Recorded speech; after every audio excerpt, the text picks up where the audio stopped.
Hello everyone, Kaitorikudo here, back with more Path to Nowhere. Welcome. Whoa, Haruna, you get back to the first again today. Welcome also to Hera. Yeah. So we're going to continue. Today I start making the slide for my guide video, and I was like, just keep the games on and listening to the background music. It makes me feel so smart. Oh my god, I love this background so much. It's I don't know how to describe it. It makes you feel intelligence, and at the same time there is some level of intensity between it. So yeah, feels like you're on the same intellect with Hilda. Okay, so previously with the event, where was we ended last time? I think we get to save Hilda from being poisoned by Johnson, which is not actually the mole, it's still someone else. We still haven't found who actually is the mole. But at the same time, Hilda is still suspicious with us. with Chief. So yeah, she planned to send like a letter to confirm our identity from the headquarters, I think, and there is no way we can actually stop that.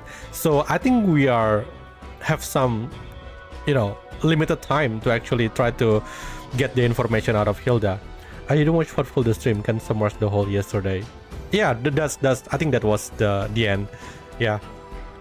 So yeah, so Hilda's still suspicious with us, and she sent like the letter to confirm our identity, and there is no way for us to actually stop that.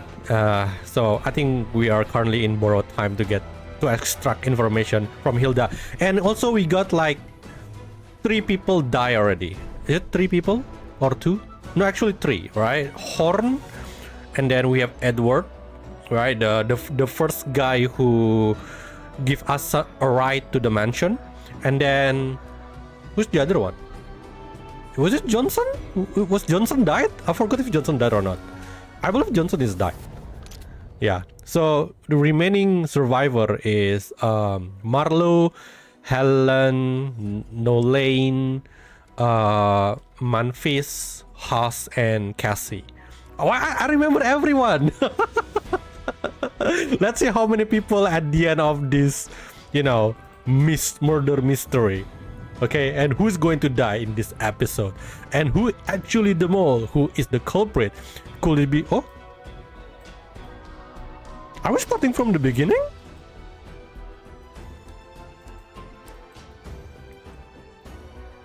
I think we are starting from the... Are we... Is it possible that Chief actually resetting the whole thing and start from when Edward is not killed?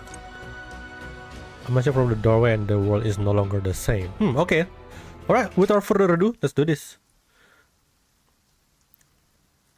Heavy clouds still hang oppressively low, forcing the manor's light to burn despite the early hour.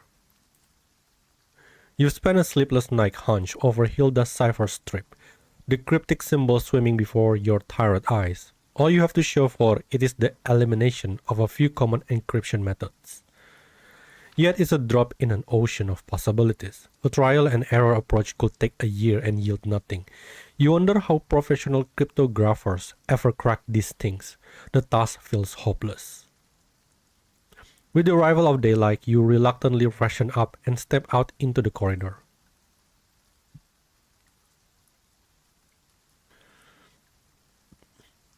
It's always raining. Oh, who is this too? This is a new character. As you walk through the corridor, you notice a guard in a blue raincoat at the manor's entrance. He appears to be a messenger, exchanging something with the guard outside the gates through the curtain of rain. No one but Hilda could send or receive mail from this sealed manor. This must be the identity verification letter she mentioned yesterday, the one destined for her superiors. Oh, is it gonna be... It's so quick! Hi Julian. A little late, yeah, no problem. We just started anyway. You need to find a way to intercept it. Oh, I can't believe that they actually can get that so quickly. Think of another approach. Go to the gate to intercept the letter from the guard. Is it to be suspicious if we stop them? I mean, like, if Hilda call us, that is game over. Go to the gate to intercept the starter. Oh my god. Let's give it a try. If Hilda's appear, then we're dead. You rush to the manor's entrance, arriving just in time to see the messenger retreating back. The crucial letter is already in the hands of the gate guard. Ah, crap. Are we too late? Faced with your request, the guard is an unyielding statue. His loyalty to protocol absolute. God damn, I should have... The officer's orders are clear. All intelligence letters must go directly to her. I cannot relinquish it to anyone else. Can we just say that we are the officer? Helpless, you can only watch as the guard turns and carries the letter into the main hall, sealing your fate. Oh no! I think there's only one way. It's violent. We have to kill the guard. No, actually, it's make things actually more suspicious. You are escorted to Hilda's room with grim efficiency. Why? The questioning begins calmly, then sharpens when you offer no answer. Finally, with a disappointed sigh, he begins the formal interrogation. Oh no, he got caught! The truth serum pulls you under, and your consciousness becomes a flood you cannot control. What secret have you revealed? You may never know. Oh, is it a fail? But it doesn't matter. You think to yourself in a daze. The next time you meet, she will have no memory of this. You will start again as strangers meeting for the first time.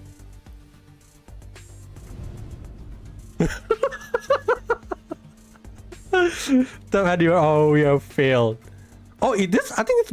I think regardless of what we choose, it will end up in a fail. I think. I believe so. Chief need to practice more. I mean, Hilda is really tough opponent.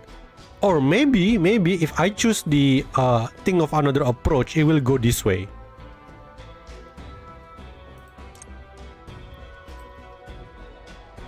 Oh, I think we are.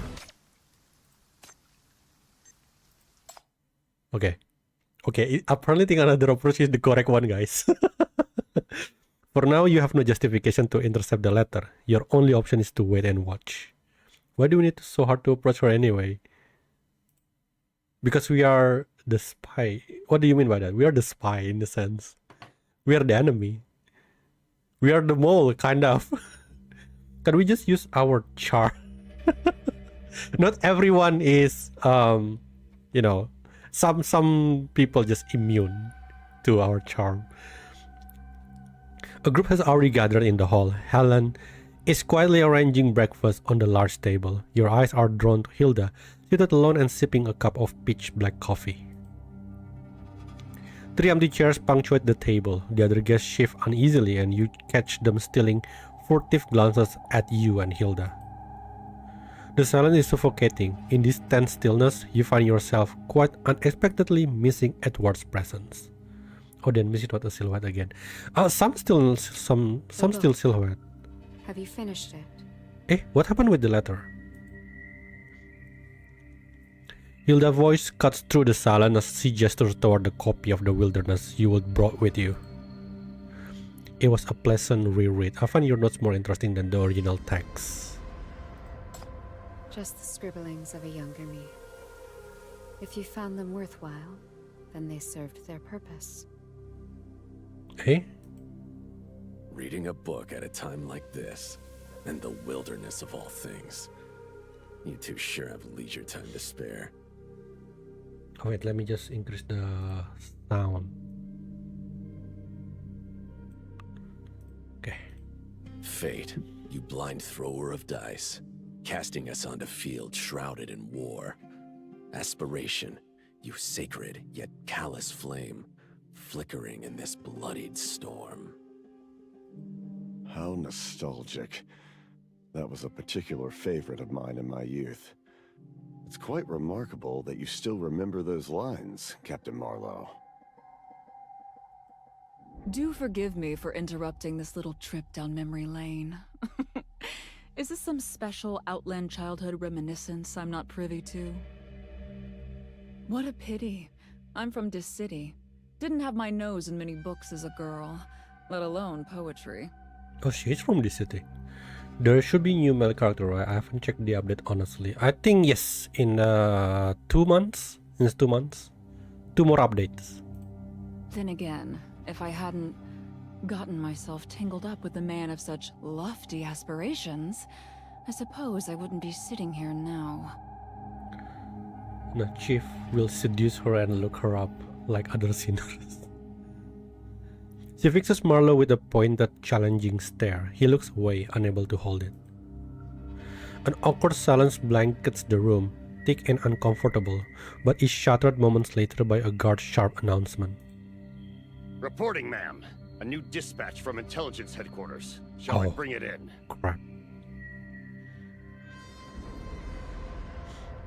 A cold knot tighten in your chest, and Hilda's gaze flicks to you for a fleeting moment. Damn, she's on us. Yes. Bring it in. The guard crossed the hall, the sealed envelope pinched between his fingers like a verdict. With deliberate steps, he delivers it directly into Hilda's waiting hand. He even seduced a lady general? Oh, Augustus. Every eye in the room locks onto the letter. You are utterly powerless to stop it. Unless, maybe not the letter that she's waiting for. It's too late. Just as your mind starts to scramble, calculating when to rewind with your next slaying attempt, a sharp concussive blast rips through the manor's foundations. Whoa! The lights whip violently, stripping the city in frantic flashes before surrendering completely, plunging the world into choking darkness. Enemy attack! Get down! Oh, Find cover! it's time to steal the letter if you can. Gunfire erupts the moment he barks the order. The walls and windows are pockmarked with the sickening thud of impacts, punctuated by the crystalline shatter of glass. A wave of scream is swiftly choked down as training overrides panic. This is it, the perfect chance, and your only one. You scramble through the chaos, feigning a stumble of terror as you crash into Hilda and reach for the envelope in her hand. A grunt is punched from her lungs. Who's there? Screams and gunfire are a deafening storm. You are so close. Your fingers brush the rough paper of the envelope. You seize it and yank with all your strength. What, isn't it kind of suspicious if you just stole it from her hands? But as the letter tears from her grasp, it never reaches your hand. A bullet screams through the darkness, punching clean through the paper. For a heart-stopping moment, it flutters a grey, withered leaf, tracing a silent arc before vanishing completely into the chaos. Finding it now, in this impenetrable darkness, seems impossible. You decide to... God damn! Chase after the envelope at all costs. Avoid the crowd and investigate the true explosion site. I think the more danger is actually the envelope. I'll go for the envelope. Whoever's shooting, I don't know, it's a blast, I guess. You drive through a hail of gunfire, bullets snapping past your ears, and you feel the searing heat of few rounds grazing your body. You stagger behind a nearby chair, heart hammering against your ribs. Then an unfamiliar guttural rap cuts through the chaos from right beside you. Left? No, I'm gonna left.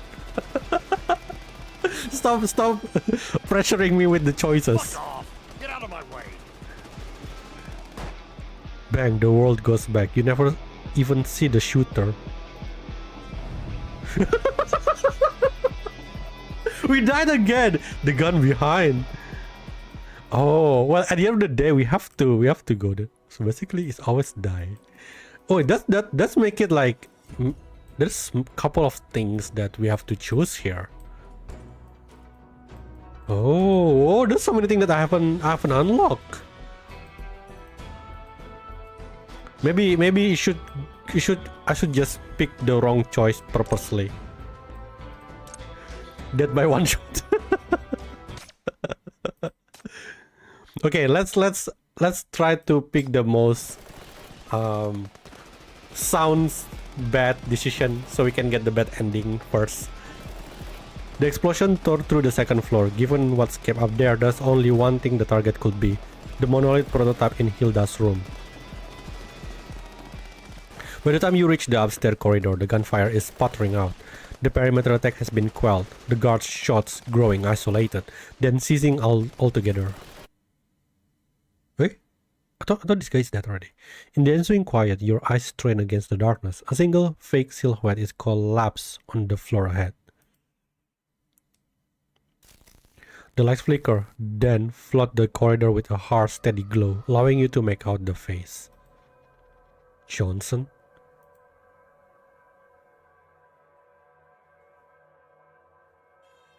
So, okay, so apparently Johnson is still alive. I forgot what happened to him. Last time we tortured him, isn't it? The scene is one of utter devastation. The electrical equipment at the corridor's end is shredded. A nest of wiring has been blown apart. Its core still smoldering, tendrils of black smoke coiling towards the ceiling. The walls are scarred with soot. The name Johnson reminds me of Baby Sub. Me too, Baby Johnson. And there, directly beneath the shattered electrical box, is Johnson. He lies on his back, an ordinary military knife driven deep into his chest. A pool of fresh, shockingly red blood is still spreading beneath him, gleaming under the emergency light. His eyes are frozen wide in a final mask of terror. His right hand is twisted into a desperate, clawing gesture, while his left hand is clenched in a death grip around a single severed piece of copper wire. Is that a dying message? I wonder. A choke scream escapes Casey at the sight of the body. She stumbles backward, nearly fainting, before Memphis lunges forward to catch her. No. Johnson. No. Who did this? Tell me who did this! It would be cool if there is some sort of dying message. Emotion overwhelms her. She lurches to her feet and stumbles toward Johnson's body. The stunned hesitation of the others granting her a tragic passage. Why she cares so much about Johnson? Is there something going on between her and him? It's Marlowe's. I saw it on him yesterday during his argument with Horn. Her gaze instantly locks on Marlowe. His face darkens as his hand goes instinctively to the empty sheet at his waist. With all the shooting and chaos earlier, some rat probably swiped it in the dark. How did they actually aim for Johnson during the dark? Unless they are using like You're a professional. light You vision. expect me to believe someone could lift your knife without you knowing? And how convenient that you just happened to be on the second floor when the lights came back on. Okay, guys. Why me? I didn't do anything, guys. I'm as you can see, I'm not that smart to actually stab someone in the dark. Casey steps forward, her gaze intense and bloodshot from a sleepless night, pinning Marlowe in place. You didn't leave it on purpose. You dropped it because Officer cut off your escape. You knew you'd be trapped if you didn't run, so you fled. And now you're lying about it being stolen. Oh, is that like why we got shot by Marlowe on the other ending? Because we are in his way? Hey, Hilda, you just gonna stand there and let her run her mouth? Okay, Ignoring the argument, Hilda strides to the blast site, her eyes scanning the charred plastic fragment and fine metal powder littering the ground. No, Lane. Analyze the composition of this powder. Let me see. Looks like a crude ammonium nitrate mixture. Homemade. Low yield, but enough to damage the junction and cause the outage. The residue contains copper shavings and fragmented engineering plastic. Then it feels like an actual murder mystery So Johnson mention. was sabotaging the electrical box before he was attacked. He succeeded, and then someone stopped him. Permanently. Permanently. But why kill him? And why leave the body at the scene of the crime? Her gaze swept across Marlowe's empty knife sheath. One possibility is an intervention. A would-be hero discovered the sabotage and killed him to stop it. But it seems we have no such clever detective among us. Oh, I'm feeling so offended, ma'am. That leaves the second scenario. The killer was an accomplice. The murder Yeah. was to silence him. That's the most likely. That's not true. Johnson would never do this. He was loyal to the Metropoles. One of you must have forced him into it, then killed him to cover your tracks. I feel like it was Casey. I didn't kill him. When I got here, he was already on the ground. Hilda said even the officer can only make bad choices. Then why were you looking for him? I'm purposely When the do that, shooting okay? started, So we Who can would get think to check the electrical the box? full story. Now that you mention it, Huck was the one who asked me where Johnson was. Hey! Was this your doing? That's a vicious lie. You're the one caught with an empty shit, and now you're trying to pin this on me? Huck, why did you send Marlowe after him? Did you know what he was doing? Or did you put him up to it? I don't know, I feel so suspicious with Casey. The one that usually talks so much is usually the culprit. Johnson didn't know a thing about electrical systems. Someone gave him the tools, told him what to do. Let's see if the copper wire in his hand matches the spool in your toolkit. That should clear things up, shouldn't it?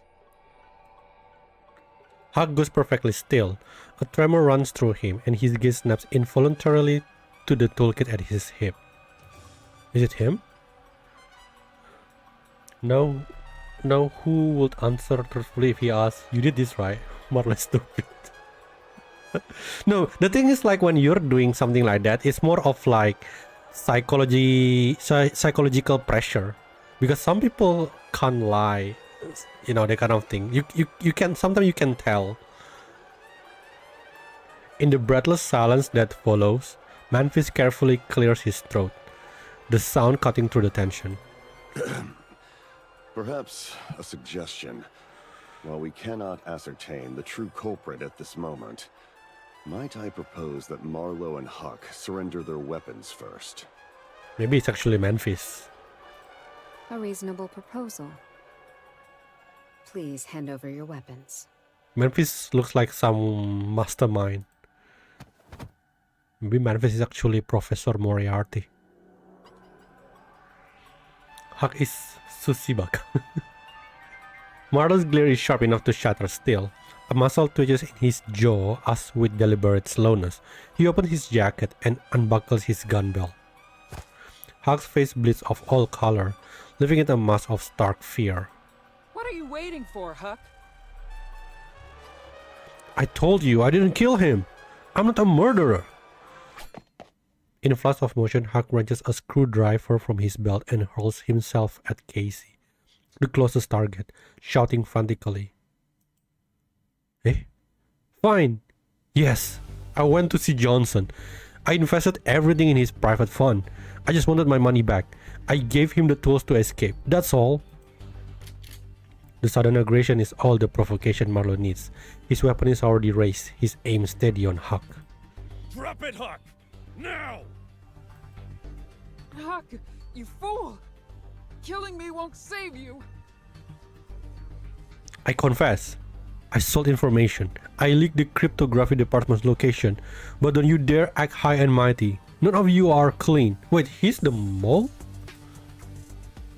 You. How many bodies did you climb over to get where you are in the gang? How many families? And you. You twist the truth. You ruin lives with your headlines. And you. You fabricated the grounds to have your own comrades eliminated. Don't any of you see their faces when you close your eyes? His hands jerks violently. The screwdriver flashes, gushing deep into Casey's neck. A torrent of blood immediately streams down her skin. We are all dead if we stay. Just let me go. Let me go, Hilda. Hilda gazes coolly as Huck and the hostage, Casey. She takes a deliberate step back, seemingly clearing a path. But in that same movement, her hand makes a subtle, deliberate gesture meant only for you. Huck, think logically. I can let you pass, but you won't survive the journey back to this city. When he goes down the stairs? Surrender is your best option. I think he doesn't slit the throat. He just like give you a scratch. Is this how you want to reunite with your family? 3. Cold sweat and Cassie blood smears together as Huck drags her lame form. Oh, did he actually kill her? Stumbling toward the stair, he focused on his escape. 2. Meanwhile, you're already in position. 1. Strike now! Swiftly, you snatch Marlowe's discarded gun from the floor, but you don't aim at Huck, the dangerous moving target. Instead, you fire at Marlowe. What? Now! Hilda's shout rings out almost simultaneously with the gunshot. In a split second, Huck is distracted by Marlowe's scream. She explodes into motion, lunging at him. She crosses the short distance like a phantom, her right elbow driving with brutal precision into the soft tissue beneath his ribs. A strangled gasp escapes Huck as his vision tunnels, his grip fails. In one fluid, vicious motion, Hilda wrenches the weapon from his hand, drives a knee into his lower back, and slams him into the floorboards. The cold, hard kiss of a gun barrel presses against his temple. Don't move. One twitch and I'll make you wish you were dead. Exactly Turbo. Huh? What? He took Cassie hostage. Yeah, he took Cassie hostage, right? I don't think he killed it. Meanwhile, you step calmly past the chaos and send Marlowe's pistol skittering into a distant corner with a precise kick. He clutches his blood-soaked shoulder, glaring up at you with pure venom, but he's too weakened to do anything more. Can you wear glasses? Why? I mean, with glasses, it's always... Oh! Turbo, what are you saying? You want to be suspicious on me? Helen and Memphis stands utterly still, frozen by the lightning-fast reversal. The hall stinks of dust and iron. Johnson corpses, Casey grievous injury. Okay, so Casey is still alive. He's just being hostage. Marlowe's bleeding shoulder and Huck pinned beneath Hilda. Together they form a table from a nightmare. Why do we shoot Marlowe though? I don't get it this part. Why do we shoot Marlowe? Is it because Marlowe tried also shoot him? Hilda kneels on Huck's back, her weapon unwavering. Her breath comes in quick, controlled puffs, but her eyes are razor sharp. When her gaze flicks to yours, you catch a clear, unmistakable flash of approval. For dramatic effect. God damn it, guys. I thought all of you can like give me some idea or something if I miss something. Apparently no one's know. We're just too focusing on how amazing Hilda is. I think we have a grudge over that. A thick stack of files, immaculate organized in meticulous handwriting. It documents every soul in the manor. Hey, wrong one. This one. This is an exquisitely crafted capsule with a cold metallic sheen, extraordinarily expensive. Johnson used to fiddle with it constantly as if toying with fate itself. In his eye, this capsule was no different from the people in this manor, all mere pawns in a grand, cynical game. The true nature of war, in the end, is profit and resource acquisition. So-called justice and conviction are merely the packaging used to grant it legitimacy. This pawn would never understand. They always believed they were defending something, protecting some noble cause. How laughable. Johnson had calculated the price, calculated the returns. He always fancied himself the strategist, the puppet master pulling the string. But he died though. Like, what? You're the master of some what? He saw the bigger picture, the deeper meaning, unlike those fools rushing to the battlefield, fueled by empty ideals. Yet for all his calculation, he never figured it out. Which precise move was his mistake? How did the maddened pawns manage to turn and devour the chess player? Or perhaps the chess player was merely his own grand delusion, and he was from the very beginning just another pitiful pawn himself. So technically, to simplify all this thing, is Johnson thought that he is the main character. But no. He's an NPC. That's why he died. That's when he come to realization that, oh damn, I'm not the main character here. For drama, we play with instinct, not logic. The capsule looks like my vitamin. Oh my, here's holy water for Turbo. Oh my god.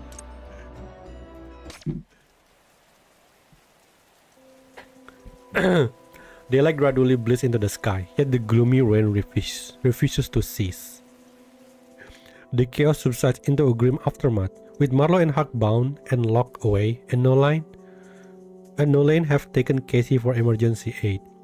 Hilda dismissed the messenger guard. The hall suddenly feels cavernous and half empty. Wait, so does it mean that Marlowe is actually the one who killed it? Who killed Johnson?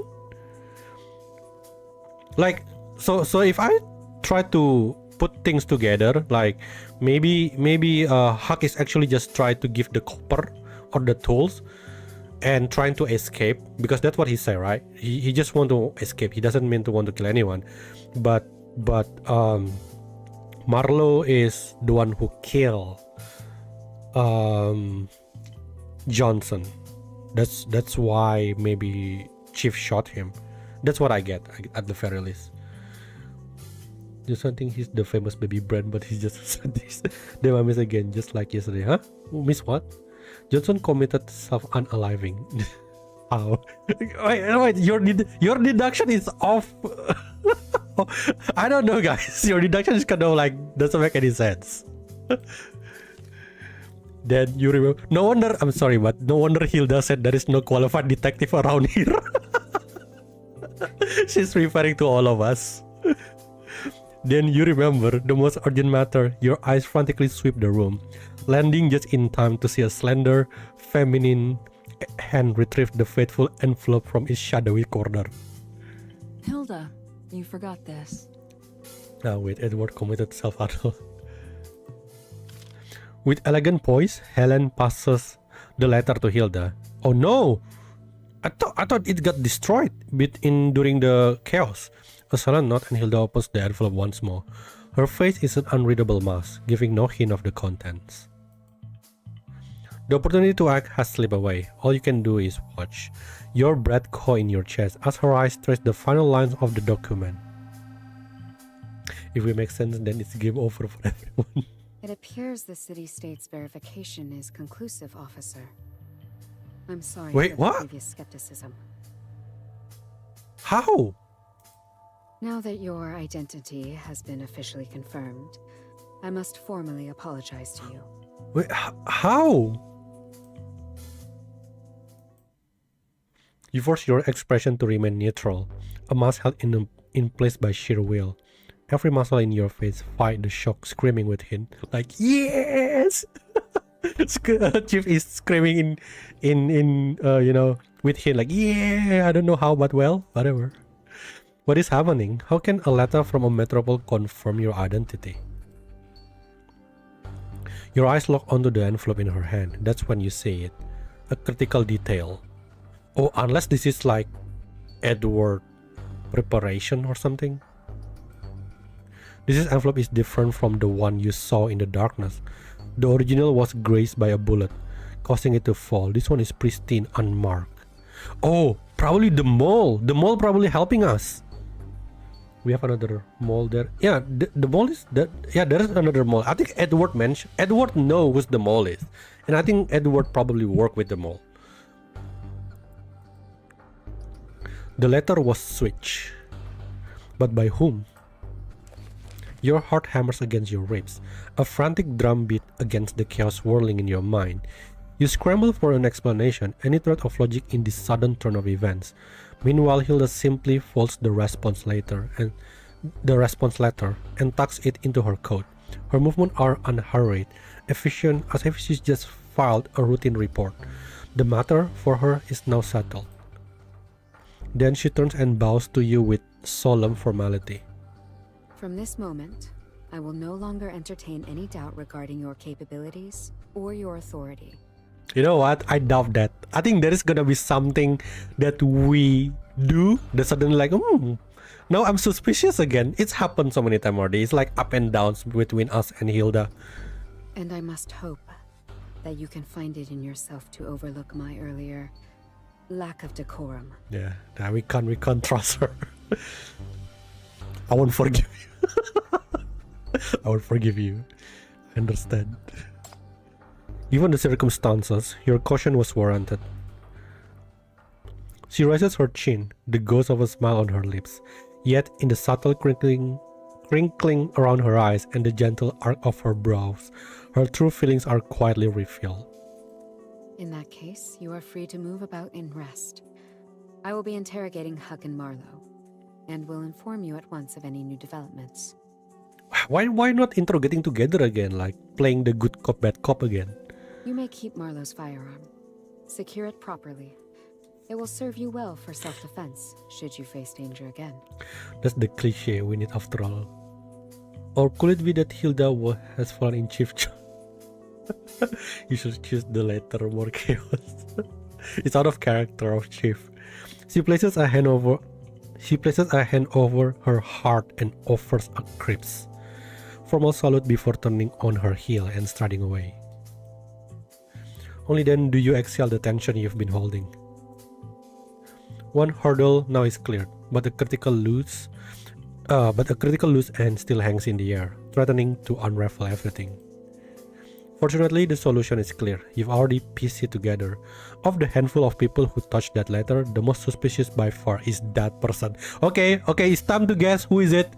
Who is it? Put it on the chat. Who do you think is that person is before I click this one? Okay, I'm maybe Manfis is probably the most. Oh crap! Helen! Oh no, is it her? Make sure my hat is always in your sight. It's Helen! Stay close to me. Wait a minute, I always thought that she was the dumb one. I think Chief shot Marlos because no one knew who the mole was, and Marlos may kill Huck to keep him quiet, so the shot was meant to stop him. Oh, okay, that makes sense. But I thought the gun. So I thought the gun was like on the floor at the time. That is why Chief picked the gun. So does it mean that Marlo has two guns? Helen, know your secret. I didn't expect that. I actually like the whole event. I actually underestimate Helen the most. Hilda leaves the hall, leaving you and the others, each harboring private agenda, to occupy separate corners of the room. Oh, wait a minute. There is like a second option that we can't do, so maybe it's not Helen. You pace casually, using the moment to examine the traces of the attack while plotting how to extract the information you need. Helen may be gone, but the hall itself still holds answer. Oh, I can check things. This one. Your eyes drift to the central painting. The crystal chandelier washes like over its weathered brush strokes, while the gilded frame remains pristine. To the painting, the attack was as insignificant as spilled brush water, a stark contrast to the agitated humans below. What's this? Your scan of the room reveals a curious detail. Despite of the chaos, there is surprisingly little damage. The only exception is upstairs, where an elegant corridor light is out, apparently struck by a stray bullet. That's actually pretty strange. But if the targets were all downstairs, why would fire reach that high? Unless the shot was never meant to hit anyone at all.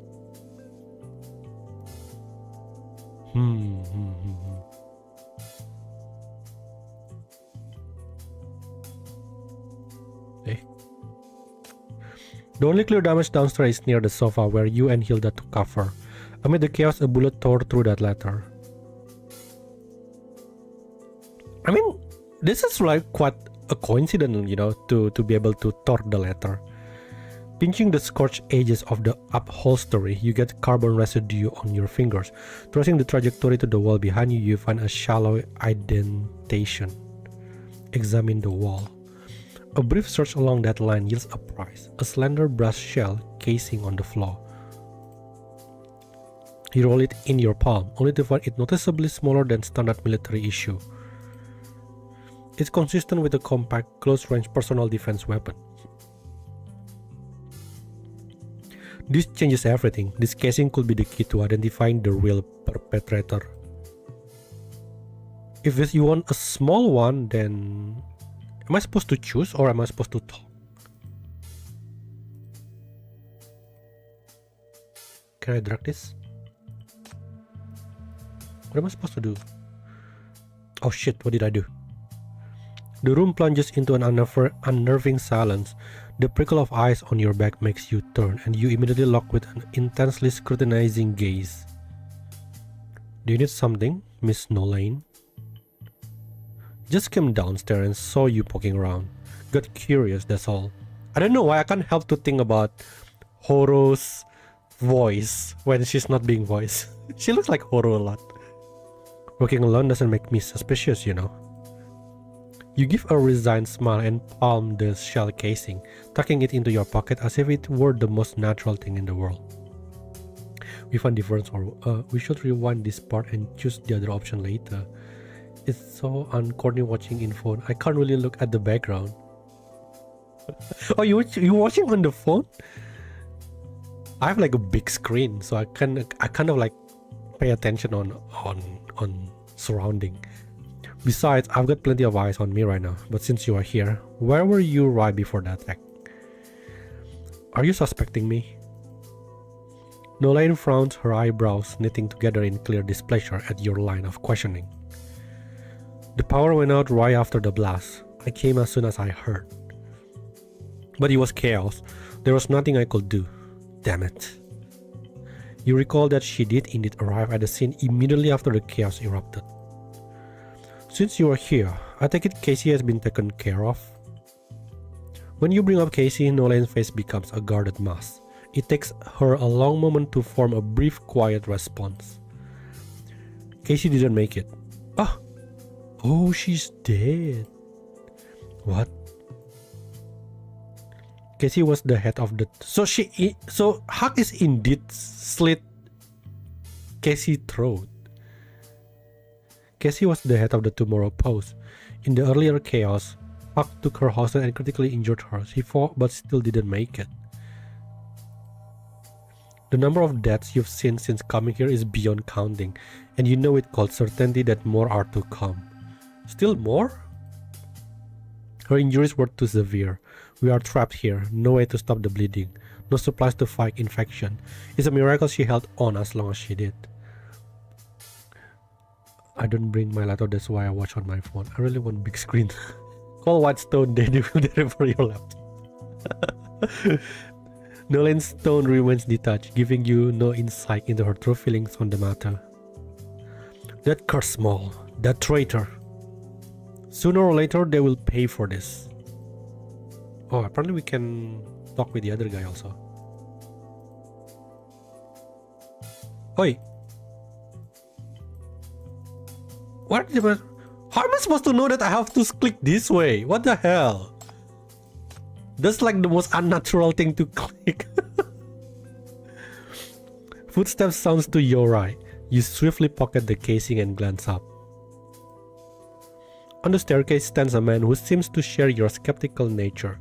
Having finished his inspection of the shattered light and the central painting, he now descends the steps with deliberate slowness. The thing is, like, why I think, you know, when Chief said the possibility probably that person, Memphis kind of sus because he's the one who recruit Edward. Find anything of note? Anomalous power expert. Yeah, you just don't trust old guy living in occupation where people die young. You know what I mean? That quote sounds so cool. You simply shrug, holding your hands up in a universal gesture of innocence to show you have nothing to share. No need for such caution. Though, given our circumstances, keeping your cards close to the chest is likely the wisest course. Memphis approaches and, seemingly out of nowhere, brings up the book you talked about at breakfast. So, you're a reader of the wilderness as well. It seems we have similar tastes. I imagine you wish to know my whereabouts before the blackout? Skepticism is an admirable quality. Fortunately for me, I was at the scene itself, with no shortage of witnesses. If you are truly investigating our mole, I may have some information for you.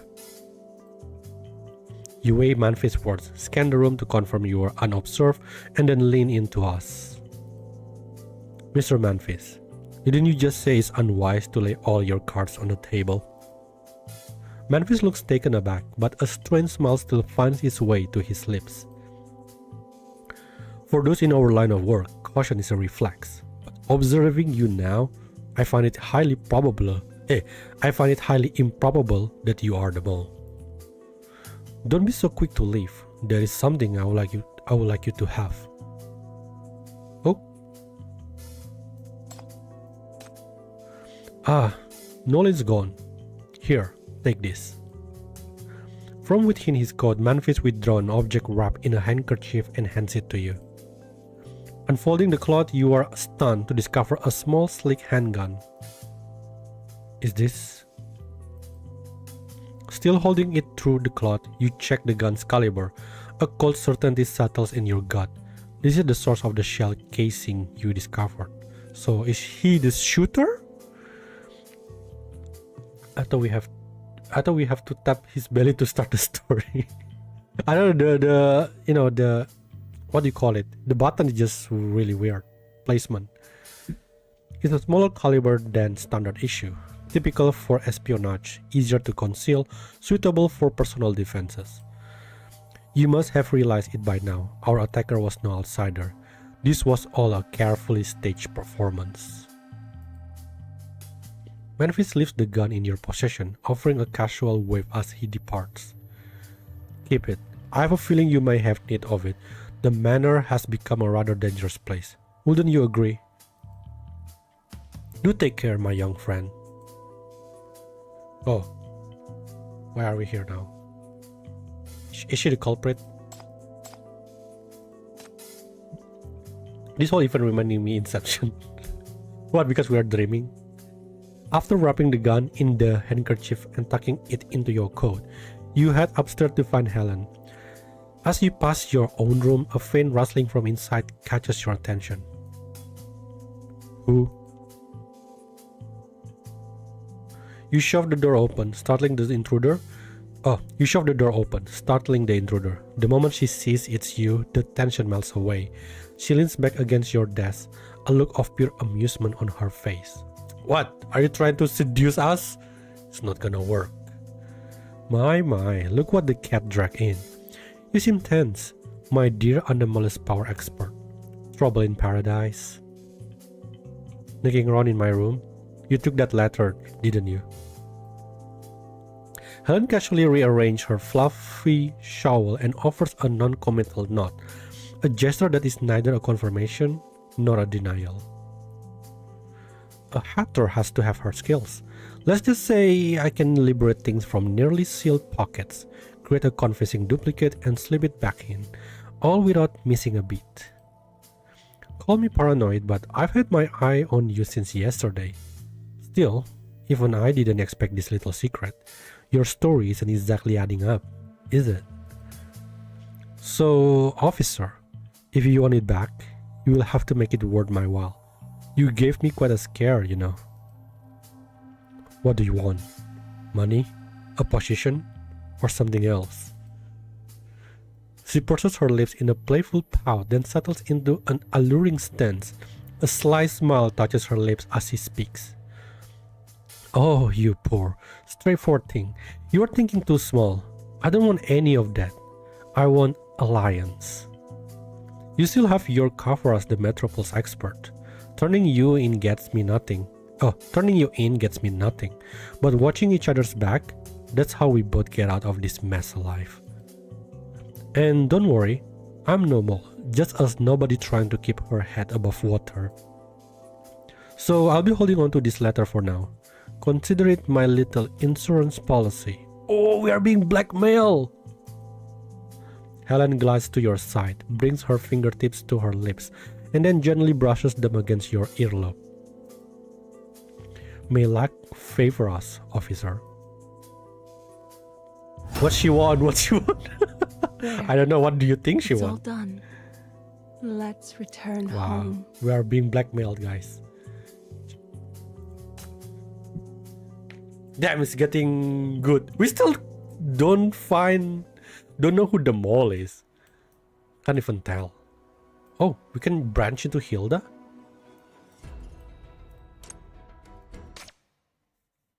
Cellar. Dun, dun, dun, dun, dun, dun. Footstep echo, swallowed by the oppressive darkness of the tunnel. Hey, I'm here. Hey, who's he speaking to? I saw the signal you hid. Where are you? I think if Helen have VA, it will be the seductive type. She has VA. She has VA. The thing is, like, when we are on the interrogation scene, the one that we can have to choose certain point, you know what I mean? They don't have VA, but on usual scene like this, for example, like cutscene, she also she has VA. Cellar is I think it's the one that where you keep wine, you know. It is usually on the basement where you keep wines or drinks or alcohol, like something like that. In the suffocating quiet, every sound carries. A moment later, a series of sharp metallic taps ring out from the pipes within the walls. Oh. Fuck. Always with the games. Swallowing his frustration, he raises his own fist and begins to answer in kind, rapping a sequence against the pipe. That sounds reminding me the part in Abyssal Tentaculum when one of the crew is going somewhere and use the sound that to give signal that they are fine, and then suddenly, like, you know, the sound is just getting faster and faster and faster. Oh, I didn't read that part. See, it has Yes, voice. Spies come in many varieties. The most common are local assets. People living ordinary lives, only activated when needed. Chief should say silent switch. I already have many adopted children and 2 ghost wives. Then there are the infiltrators, planted into specific departments. They require an elaborate cover and a full support system to maintain. A man like Marlowe is what we call deep cover. Do you have any idea what it cost him? How many people he had to kill to earn his place in that gang?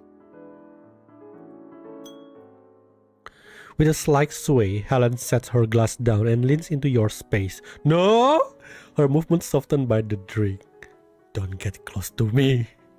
The voice is just what I expect, but I can't hear clearly. I want my laptop. Do you want me to increase the sound if it helps?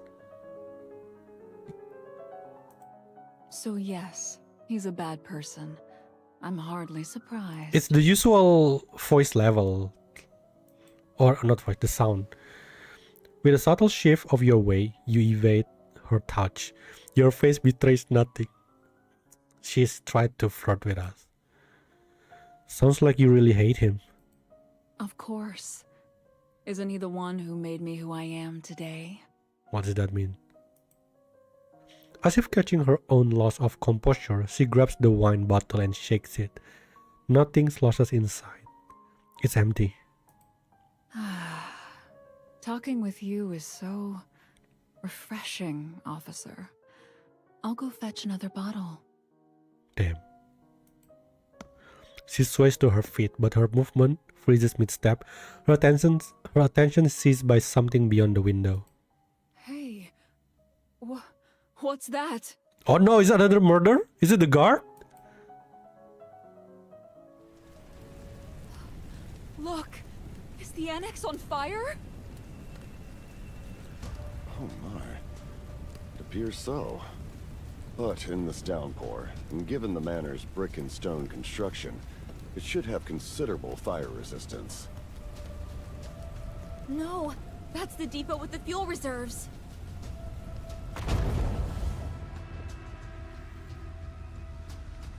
A thunderous explosion tears through the air outside the window.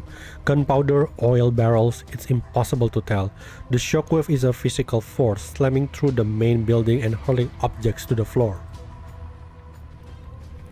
Before the deafening roar has even faded, a wave of heat and light follows. Flames surge and thick. Billowing smoke immediately begins to choke the air, rolling relentlessly toward the main building. Guards! Where are the guards? Open this door at once. Let us out. This whole place could go up. Manfis screams, throwing his way against the locked door in a frenzy. Then a second blast erupts directly beneath your feet. Oh, the cellar! This is another attack, more brutal and dangerous than anything from this morning. Everyone stay calm! The attack is currently confined to the annex. Reinforcements have been dispatched. All main hall personnel, follow us to the shelter immediately! So the guard's still alive, apparently. Freaking mole! This time you won't get away! With an angry roar, Nolan charges through the doorway and into the smoke. What? Why? Helen's hands find yours, her grip tight with panic. Oh! You're taking advantage of the situation, aren't you, Helen? Help Nolan fight the fire. Go upstairs to protect Hilda. Escape with Helen. If we don't tell me if we escape with Helen, we're gonna get married. The ending. Help Nolan fight the fire. Oh no! What should I choose? Hilda number 1. Sorry, Helen. Bye. Hilda, of course. You go with Memphis and the others. I'll find Hilda. Oh my god. I feel bad though. I feel so bad. I'm sorry, Helen, but damn. My target is Hilda here. You wrench your hand from Helen's grasp without a second thought, racing up the stairs until you skid to a halt outside Hilda's door. The corridor is a tunnel of fire, deserted and choked with swirling smoke. You pound on the door only to hear no answer. Instead, from within, you hear the unmistakable metallic click of a gun being cocked. Instinct screams that something is terribly wrong. You retreat, slipping cautiously into your own room next door. Oh, we can go from the wardrobe. You make straight for the study, your fingers finding the hidden switch with practiced ease. The wall opens, revealing the secret passage. What in the... The narrow passage is illuminated by ghostly fluorescent arrows. In their eerie glow, you see a chaos of footprints scuffing the dust, and the air hangs thick with the acrid sting of gun smoke. A cold dread grips you. You plunge forward, racing towards Hilda's room. Oh no, Hilda. Who's Oh. there? Now she blackmailing us. She deserves it. The room is a charnel house, choked with thick smoke and dancing flames. Several guards litter the floor, their blood mingling in dark, spreading pools. A brutal gunfight has painted the scene with violence. And there's Hilda. She lies on the cold floor, most of her clothing saturated with blood. Below her throat, a ghastly wound leaks crimson, viscous fluid. Every shallow wet breath she takes bubbles horrifically. Yet her gun is still clenched in her fist, aimed shakily at the door. Hilda! You crash to your knees beside her, pressing torn cloth hard against the wound. Blood instantly soaks through, hot and relentless against your finger. You can feel her life slipping away, like an unstoppable tide receding. Oh no! I hear... Officer... Is that you? Don't die. The lights have all gone out. Listen. They found the secret passage behind the wardrobe. In the manor. That gun from before. Keep it close. When the time comes, don't hesitate. Stop talking. I found something to stop the bleeding. She tries to lift a hand to stop you, but the gesture dies as a feeble twitch.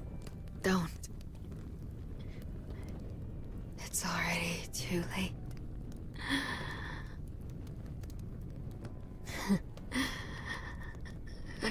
Never thought you'd be the one with me. Not bad. Could have been much worse. With a final monumental effort, the one hand she can still move finds your collar and clutches it. What are you trying to tell me? A small key rests in her palm, radiating a stark silver light. Without ceremony, she presses it firmly into your hand and gestures toward the monolith. Your gaze finds the device behind her. Its dark surface is broken only by a single prominent lock. Even now, the machine stands like death itself, cold and ruthless in the room center. You fit the key into the lock. The casing clicks open, revealing a breathtakingly complex web of multifaceted circuitry. Hilda points directly to the core component. Her silent command clear. Take it.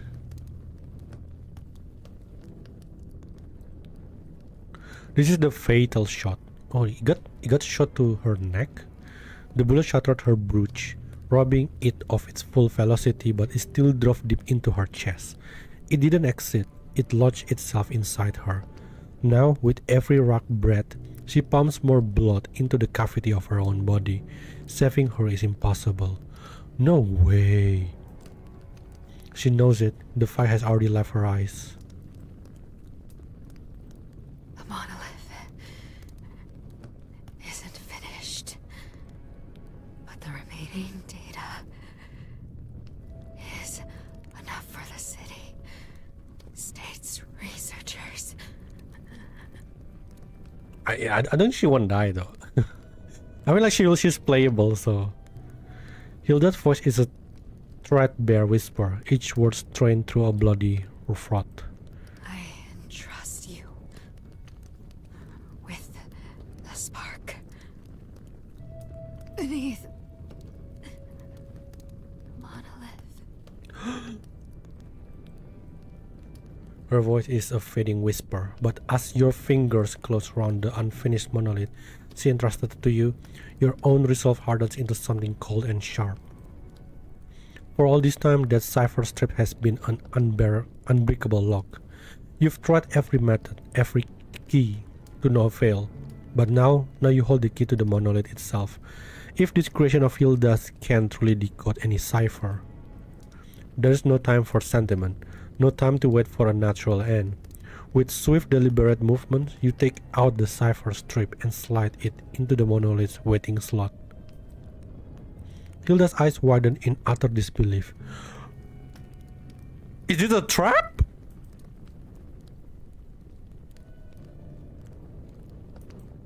Oh. Wait.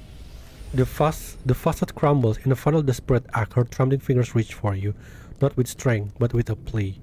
But the monolith's work is already done. One by one, the encoded strip unspools into stark, undeniable truth, laying bare the reality she has been so desperate to bury. Oh, so she realized that we are not... we're probably the mole. It's kind of like tragic if you think about it when you die like, oh god. June 7, the lockdown directive came in, cut water and power. I checked the coordinates 3 times. They were targeting civilian sectors. I reported it. The response was just to follow orders. This operation resulted in 11 casualties. I'm writing their names here. I have to. June 9, filed the raid report. Operation successful. Another list of names to record. August 11, send the preliminary mall report. 15 traitors purged. They were our own. The real mall is still out there. I question it, got reprimanded again. Obey orders, fulfill your duty, don't concern yourself with anything else. Duty, they say. Duty. But is my duty just to relay death warrants and watch innocent people die? Almost all immortals die. Okay, trust me. Hester is playable, but she's dead. I don't think they die, technically. If you think the one that in the MBCC, the one that corrupted, so maybe their minds die. What happened if we choose Helen? I'm not sure. Maybe we're gonna be live happily ever after. I don't know. Unintentionally romantic scene is starting. September 21. Orders to transport real medical supplies. No cover story this time. Good. For once, that's a relief. October 2nd. Another operation against civilians. I objected. My first time in solitary. I regret it. Not for speaking up, but because I'll be stuck here for days. How much intel will I miss? October 10. Out of confinement. October 20. A major error happened today. Maybe my hand still isn't steady for the injury. I pressed too hard. Smudged the coordinates on the translation. The strike missed by 5 degrees. Hit nothing but dirt. No casualties. Our operation failed and I felt happy. I think I'm losing it. Your consciousness is slipping away as you clutch the decoded text tightly. Emotions surge within you. So this is it. What she has been hiding all along is a loyalty shattered and remade. Not by blind obedience, but by conscience. Seeing her secret laid bare, Hilda's dying face contoured in despair. Her eyes glistening with unshed tears. She doesn't know who you truly are. She believes the cold machinery of the city-state has uncovered her heart, but your answer is to clasp her hand firmly in your own. It's kind of sad, you know, like before the dying. It kind of reminds me of the scene in Death Note when L is going to die and then he's just like, oh shit, you really are Kira. I think that's what happened in this scene just now, like when Hilda give the key and that Chief just running to the monolith and he was like, oh shit, you really are not someone to trust. The darkness presses in a physical way. Each breath is a struggle, a shallow gasp in the encroaching void.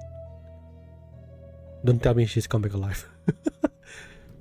Don't worry, your secret is safe with me. I will get you. Get both of us out of here.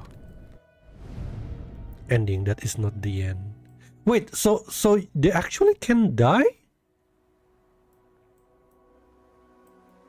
Whoa! We are going back so far.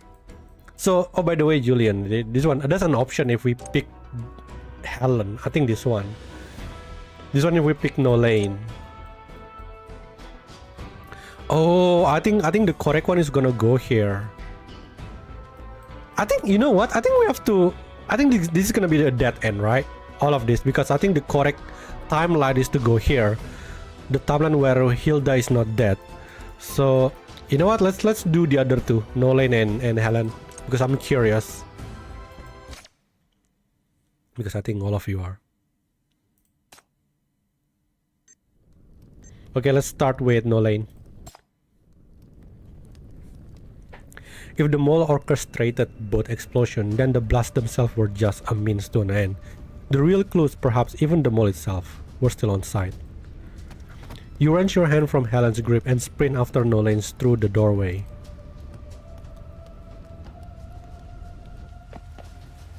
What the hell are you doing here?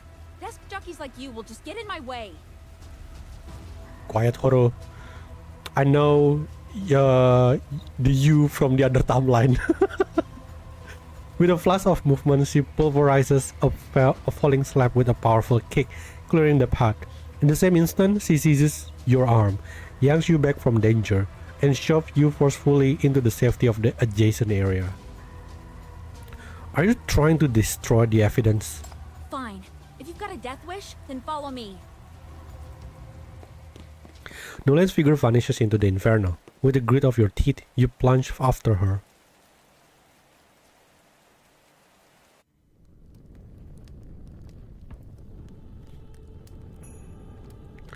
The world is smoke and chaos. The blast aftermath stings your eyes, and the floor shudders with the rumble of fresh explosion nearby. A muffled sickening sound through the swirling ash. You see Nolane's silhouette buckle and vanish into the gloom. A second muffled sound, this one searing, personal. White-hot agony erupts in your abdomen. You glance down, dumbstruck, as a dark stain blooms rapidly across your clothes.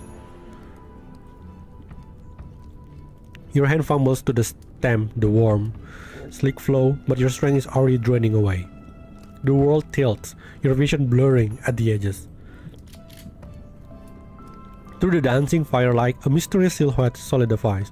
It calmly raises a firearm, centering it on your failing form. Long live this city! So it is the guard. Oh, that's actually really quick! The gun ahead. Okay, now is Helen. Okay, what will happen? Escape with Helen. You grip Helen's hand tightly as you both follow the guard evacuating toward the far end of the manor. No, don't follow the guard. The guard is the one that... Where are we going? Stop talking and keep up. The world shudders without cease, and soon the thick, choking smoke swallows the entire corridor. The relentless thunder of explosion confirms it. The main building is rigged to blow. Helen's hand is a vice of terror in yours, her nails beating into your palm. Her progress is hobbled by her heels. The faint shapes of the group ahead gradually vanish into the gloom as the two of you stumble through a hellscape of crumbling stone. Now is the moment. This is the perfect cover to steal the deadly letter from her grasp. Oh! Ooh, trip Helen? The hell, man, that is... I'm curious, let's do this. I'm sorry! That is not so cheap! Helen lets out a scream as she loses her balance and falls heavily to the ground. Helen! You quickly bend down and steady her. My ankle. It hurts. It hurts so bad. Oh my god. You look up, the others are gone. You've been left behind. Behind you, the tremor of the explosion rolls closer, followed by a wall of thick black smoke. The fire's glow leaks at the chaos, inching nearer. Hey! Are you both alright? Through the choking smoke, the guard silhouette turns back toward you. There's no time to think. You hold Helen's over your shoulder and burst into the nearest room. What, didn't we the one who tripped her and now we're acting the hero? Oh? What's all this about? Why bring me in here? Ooh. It's safer. We can shelter here for a while. You help Helen into the interrogation chair, her ankles swollen and useless. Oh no. But that's not enough. Once she's seated, you move to the next necessary step, fastening the restraint that binds her wrist to the chair. Officer, really? An interrogation now? What could I have possibly done to raise your suspicions? She gazes at you, her eyes slowly filling with tears. Or is this about that letter? I don't know, I feel bad a little bit. Jim is strong to carry Helen on his shoulder, but he's so weak against Sito. Sito is heavier, I think. What will you do after you get it? Kill me? Why I feel like I'm the bad guy here? Her tears leave you frozen for a moment. Indeed, the path is clear. Interrogate Helen, seize the letter, and if needed, silence her forever? Your secret demands it. I gotta be honest, I can't think Chief doing that unless it involves daughter. Like for real. The only time that I can believe Chief actually doing that if it involves daughter safety. This kind of, I don't think so. This part of like maybe this Helen is bad or good. But is that who you are? Can you truly cross that line? See, there's no way. There's no way she will do something like that. In that single heartbeat of doubt. Oh. Fuck! God damn it! A crimson light etches the air. Understanding arrives a moment too late. A strange weakness floods your body, the room lurching into a dizzying spiral. Your knees buckle. In the moment of your collapse, you see Helen calmly repositioning herself in the chair. The restraints were already undone, a fact you failed to notice. Now a bloodied blade and a white envelope dance between her fingers, a macabre performance stage just for you.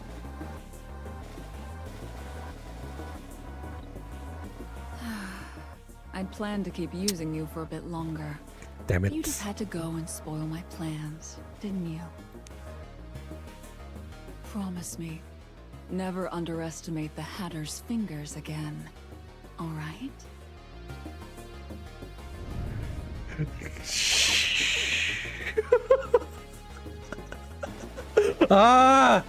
That shows I'm still so naive.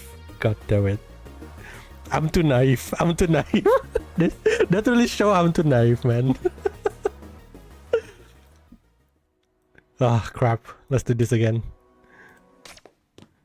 I didn't expect it. Like the other choices is actually, pretend to be injured. You feign an injury, dropping to the ground, but your plan backfires instantly. Helen directly trips over your body and stumbles past.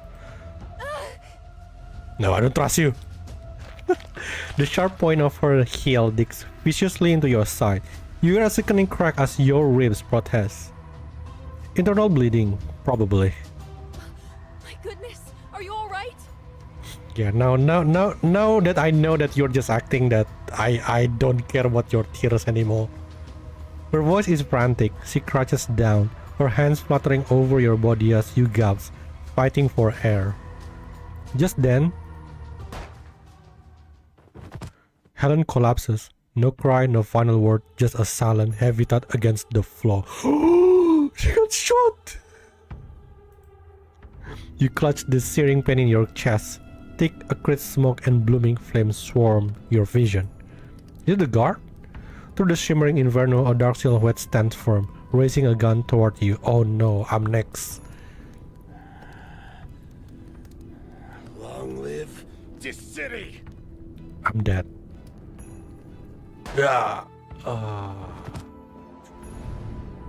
Dead.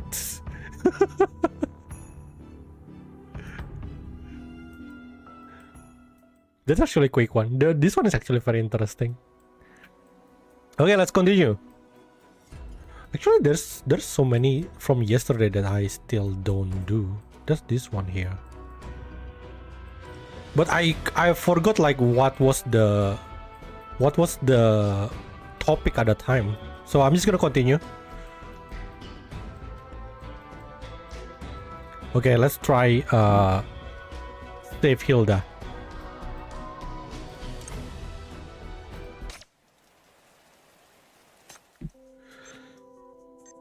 Find Helen, find Hilda. Oh, it's the other thing. Once the attack begins, it will be too late. You must find her immediately. To avoid raising any alarms, you calmly walk straight to your room. How long then we can go back, actually? The switch for the secret passage should be right around here. The walls within are coated in ghostly fluorescent paint. You drop to a crouch. The floor is bare, no footprints. They know about the passage, but they haven't come through. You've beaten them here. There's still time. Let's buy some beer for here. The bill. That's not buying me. What the Inside, heavy velvet curtain mute the unrelenting storm and the chaos down in the hall, creating an island of tense silence. Hilda is hunched over her desk, her entire focus locked on the monolith prototype. Wait, I thought she's interrogating Marlowe and Hawk at the time. Do you need something, officer? Did she just find me? There's going to be a real attack. I just got word. There's an attack coming in 20 minutes. I think all the guards are in on it. Their plan is to storm the manor, kill everyone and take the monolith. We need to get ready, now. She doesn't immediately accept your story, but she doesn't reject it out of hand either. What's your source? Trust me, bro.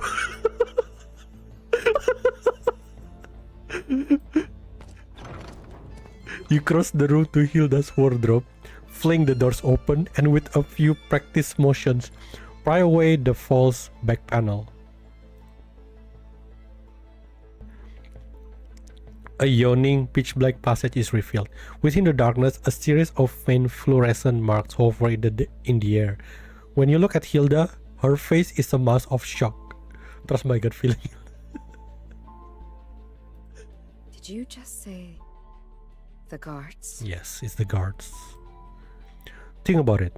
If you could use them to stage a fake attack, why couldn't the mall use them to launch a real one?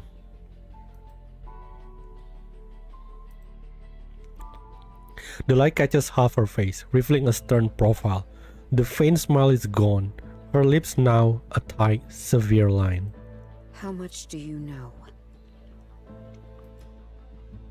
You take a deep breath and reveal what you've discovered. A fake attack? You mean the attack used non-lethal rounds that deliberately avoided any angles that could cause real casualties. With that much gunfire, we didn't have a single injury? And it was just subdued. That's not believable.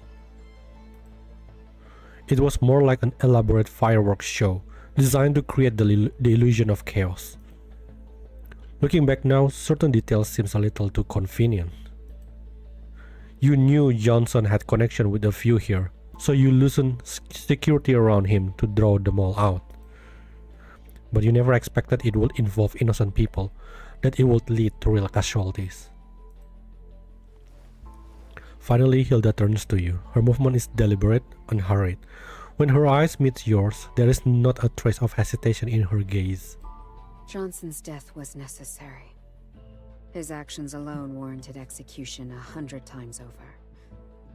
He was the most obvious, weakest link in the mole's network. His stupidity and fear were a liability. And he thinks he's the main character. I just made use of his corpse. It was an efficient way to flush out potential traitors. Nothing more. Is that so? But I don't think that's who you are. As you speak, you produce the roll of cipher paper, flashing it in her direction before placing it down on the table. A flicker of naked panic in Hilda's gaze, swiftly mastered, she assesses you. The evidence and the stakes in a heartbeat. The pretense is over. Now she might as well hear you out before resorting to more permanent solutions. You had manufactured sacrifices. You despise involving civilians. You are loyal to the city-state, but you question its orders. Honestly, I wouldn't be surprised if you already altered classified documents given the chance. You have your pride. You only eliminate targets you deem deserving. So admit it, Casey's death was never part of your design. It's a flaw in your otherwise perfect plan. And I was angry. You knew who I was and you still kept me in the dark. You used me just like you used everyone else. If I hadn't been quick on my feet, I could have ended up like Casey. Seeing her lips tighten involuntarily, you soften your tone.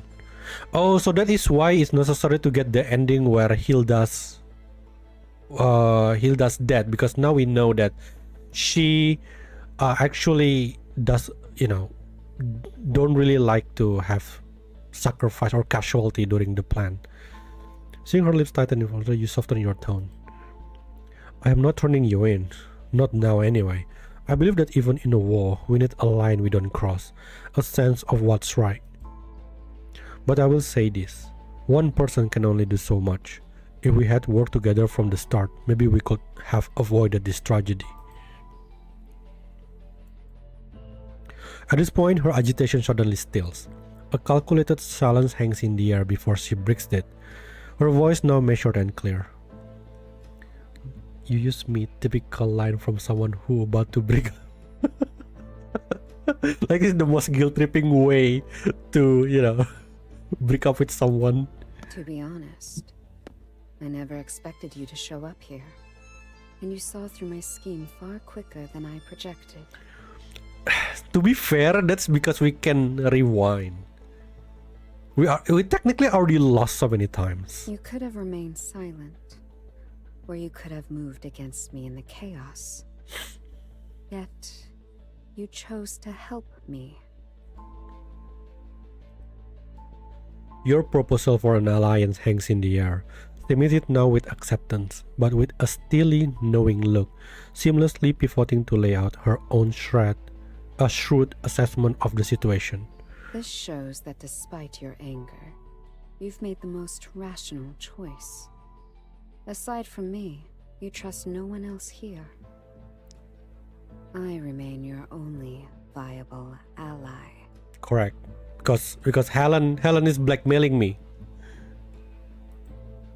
Fuck Helen. Her words leave you utterly speechless.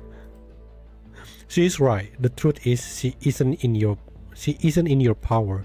She is your only reliable ally. Any advantage you seemingly hold is purely theoretical. In saying this, both of you have proven yourself a step ahead of Helen. Having laid her cards on the table, Hilda extends her hand. Time has taught you to decipher the subtle language behind her icy composure, and now in her eyes, you see not just calm assessment and approval, but a faint, genuine glimmer of joy. Thank you for your honesty, and for your fair judgment. He is smart, he learned from his mistake. I mean... we technically rewinding, so... You have my word. I will not act unilaterally like that again. So, let us table the discussion of my methods and your objections to them. For now, we need a plan for the very real attack that is coming. Yeah, we got only 20 minutes. That, after all, is the immediate priority. It's probably like 15 minutes now. And what old man with glasses is sus? Manfis still remain sus, yeah. You scout the passage behind the wardrobe again, calculating that a strike team of 3 or 4 will likely use it as a point of entry. Any more than that, and the front door remains their primary breach point. With quiet efficiency, Hilda arranges a decoy from clothes and pillows before the desk, then directs you to use the furniture as concealment. You've trusted no one else with this plan. The mall is still out there, and a single leak could be fatal. And so, time passes quickly. The expected explosion comes, rocking the annex building. Manfis' flustered shout echoes from below, immediately drowned out by the front door splintering open and the thunderous stampede of combat boots on the stairs. Almost in sync with the assault on the door, you hear hurried, chaotic footsteps echoing from the depth of the wardrobe passage. They are here. The room's door is kicked open with a violent crash. A storm of gunfire erupts instantly, shredding Hilda's decoy into a cloud of fabric and stuffing in a matter of seconds. As the gun smoke clears, the soldier grim realization dawns. They have been lured into a kill box, but the realization comes a heartbeat too late. Now! Hilda's shots are precise, shattering wrists and sending guns clattering to the floor. Yet even with their hands broken, the guards charge forward. Eyes bloodshot with frenzy, there is no choice left. The last remaining survivor makes a desperate move, raising his hand to bite down on something hidden in his sleeve. Oh no! Stop him. He's got a poison pill. We need him alive. Knock him unconscious, prevent him from swallowing him. Knock him! You summon all your strength and drive a powerful punch into the guard's jaw. His head snaps back and he drops unconscious. All that training is finally pay. I finally punched someone. A quick pat down reveals the poison pill. You pry it from his clothes and toss it aside. Rapid footsteps approach from outside the door. Heard gunshots! You two in one piece? We're fine. What's happening with the fire outside? No idea, but you're safe. That's what counts. Those guards are all traitorous scum anyway. I'll go kill... I'm curious why Marlo is so care about Hilda. Something is going on. Maybe he has feeling or something. As he speaks, he bends down to retrieve the guns dropped by the two guards. At this moment, you decide to stop him from taking the guns. Let him take the guns. No! No! Don't take the guns. Moral intentions are still a mystery. It's better to play this safe and keep the guns out of his hand for now. Why they always fire recklessly such a waste for the bullet? Who? You mean the attacker? I think they fire the bait, because remember they make like a fake Hilda on the desk. The hell are you doing? Give me those guns now, or I'll... Huh? You fucking... Wait, what?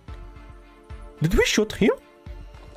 The moment Marlo hits the floor, a staccato rhythm of frantic footsteps echoes down the corridor, closing in fast. What's the holdup? Are they dealt with or not? No survivor. Take the shot.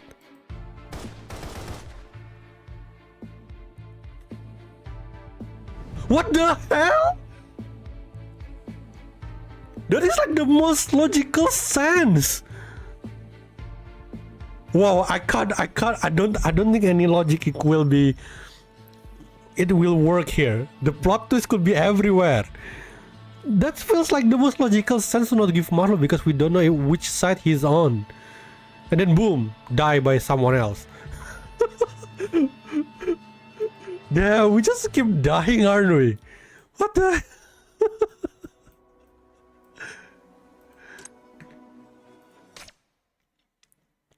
But I find this event is very interesting, to be honest.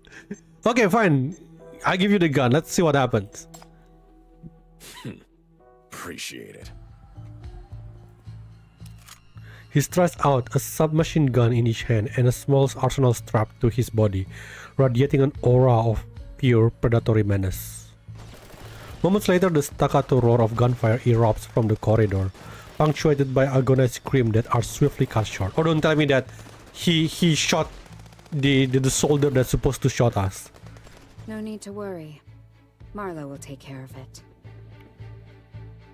Okay, so it seems that Hilda trusts him 100%. He got Alpha Aura Roar. These guards, including Shane, were all assigned from the city-state headquarters by the intelligence leadership. Okay, sorry, but who the hell is Shane? That is the first time I hear his name. As for who is really pulling their strings, we will find out during the interrogation. Let's go. We'll take you to the Ooh, interrogation is it time first. for good cop, bad cop again? Because I love that part. This time, let me be the bad cop, please. Hilda, let Chief be the bad cop. If we actually interrogating them, of course. The city-state will not forget you. Oh no, I don't think we are actually interrogating. The last of the flames sputters and dies, and with them the sounds of Marlo's massacre fall silent. Whoa! Did he just like literally one-man army the whole thing? Alpha energy. In the hazy, smoke-choked aftermath, you follow Hilda through the dim corridors. The acrid stench of burning saturating the air. She leads you to the hall that has been utterly transformed into a scene of chaos. Chief can be bad cop only for Adeline. Here the survivor have gathered. Oh yeah, Chief is like literally punching him while he's in the hospital. Nolaine crouches by the doorway, a gun hanging limply in her hand. She stares with profound shock at the dozen of corpses littering the floor. Freaking hell. That was brutal. Oh, that's cute. Freaking hell. You can swear, Horo. I mean, Nolaine. Why call her Horo? Before the sprawl of corpses, Marlowe sits on the sofa, a god of slaughter soaked in blood. Oh my god! Oh, that is... that is... Marlowe just aura farming. Holy shit! Okay, we learn to not mess up with Marlowe. Okay, we learn to not mess with Marlowe. He's aura farming. Well, to be fair, we still don't know what's going on with Horo. What happened to her? Report, ma'am. All 29 security guards who are disguised traitors have been eliminated. All 29. Damn, he's alone. Oh my god. I don't know. It reminded me of this scene. I think it was Bad Boys 4, where Reggie just literally killed like, I don't know, 15 intruders in his house. It was so cool. That old dog Huck tried to slip away in the chaos. I put him down with one shot. Too. Okay, so Huck is dead. 10, what's that? Just 10 million? 10 million plus aura. Not sure if the actual mole was among them. But if you interrogate that survivor, you'll get something useful. Damn, not only he kills, he also provides with survival that we can interrogate. Damn. This guy too badass. This guy too badass. His hand trembles as he fumbles for a cigarette. But his strength is gone. His fingers betray him and it tumbles from his grasp, and his grasp unlit. You idiot! Are you trying to get yourself killed? Shut up, Helen. With reddened eyes, Helen sits down beside him and lights the cigarette for him. After all this time, never learned to do. Yeah, he's so cool. Guess you could call it playing to my strengths. Oh, please don't die, Marlowe. I think I start to like him. I've spent half my life killing. My hands are stained. The soul is stained. Marlowe probably can't wash it clean. When I die, hell's the only place that'll have me. Damn. Hilda, I've always been on the level. The ones I didn't kill, I didn't. The ones I did, I own up to everyone. Oh, please don't die, Marlowe. Remember this. I'm not the mole. I never. No, I know. City-state. I believe you. I believe you, Marlowe. Please don't die. I know. Why else would I have untied you? We can be bro. Good. Looks like this was part of your plan too. That's good. The hell, Hilda? That's good. Thought. Among us, as long as you stay on the right path, everything's fine.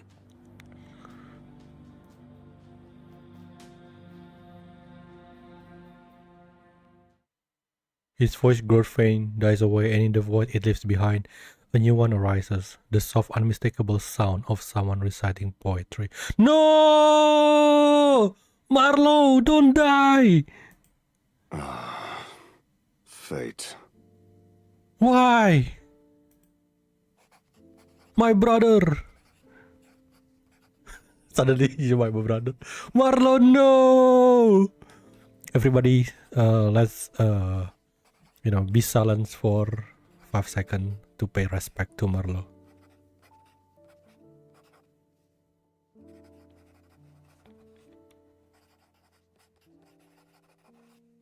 Okay, thank you very much. Ah, Fate, you blind thrower of dice, casting us, which suddenly we are Marlowe fans. He's so badass. You blind thrower of dice, casting us onto fields shrouded in war. Young hearts, once flowing freely like spring waters, now bewildered, trembling beneath iron hoops. The future is a wasteland veiled in mist, a deafening horn, a silent summon. To voyage without a map, How treacherous. The destination, perhaps just an unsealed coffin.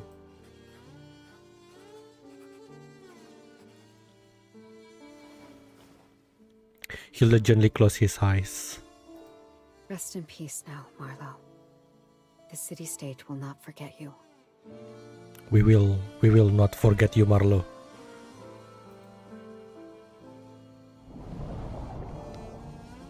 Even though I'm the mole. We are the mole.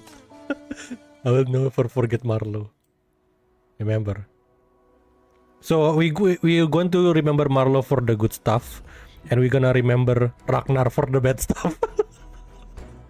The two NPC just so memorable. Spy pistol. Marlowe the Pig. This is a standard issue spy pistol, unremarkable in design and even cheap looking. But when it comes down to it, a gun is a gun. It isn't Marlowe's favorite. Such an ordinary piece is a poor match for his uninhibited style. Still, any pistol is a little in the right hands. As the rain pours down, 20 enemies close in. Marlowe's gun holds only 12 bullets. How? What? How? His finger tightened around the grip. A savage grin cuts across his face and he charges straight into the fray. What? You only have 12 bullets? And you killed 29? How? How did you do it? Did you like double kill with one bullet? What are you, Hawkeye? You pick one bullet and put it back into the pistol. And the pistol looks very small. You should give Marlowe like freaking machine gun, man, and he will win already. So technically Marlowe didn't lose. He was handicapped. He was handicapped. I mean, 29 versus 12 bullets. That's ridiculous. The difference is well, what am I supposed to do with this? This throat wants a content of secret. Total point.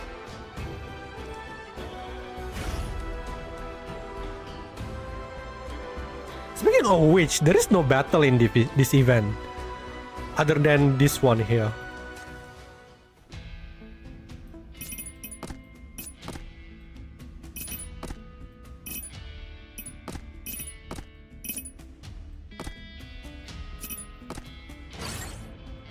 Hey, wait, what? Crush them all!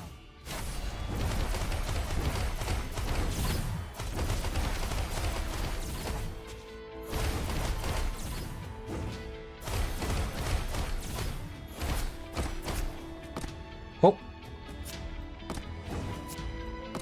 Why this one is not attacking? Crush them all! Enjoy the release. Ah, crap. Crush them all!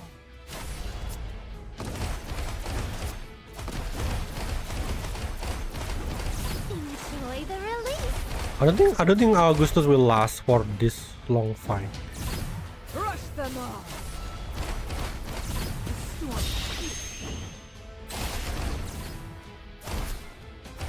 I should have bring the what do you call it? Crush them all!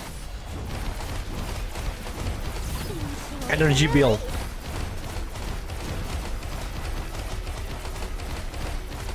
Oh god damn it, I forgot to have to do a normal attack.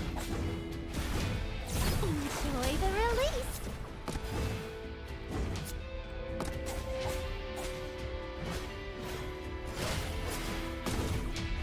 Full system locked on. Clear area. Wait, what's the target? I don't even paying attention. Evil will eventually. How many points do I need to do? Oh crap! I need to do 15,000. Oh, okay. So I didn't quite pay attention. If that's the case, I'm gonna put Augustus over there. I'm gonna put Ying. There's not many what do you call it? Core, so don't care. Ying can attack from behind. Oh my! If I had known there'd be a fight, I would have dressed more appropriately. There is nothing to fear. And then I'm here to show you the way. Need more energy. Getting my hands dirty could be 1, 2, fun. 3, 4, 5, 6, and then Augustus on this one. Okay, should be fine now. Udah, okay.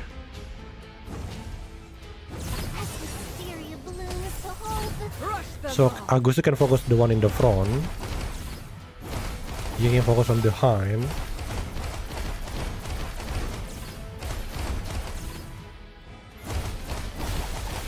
Enjoy the release.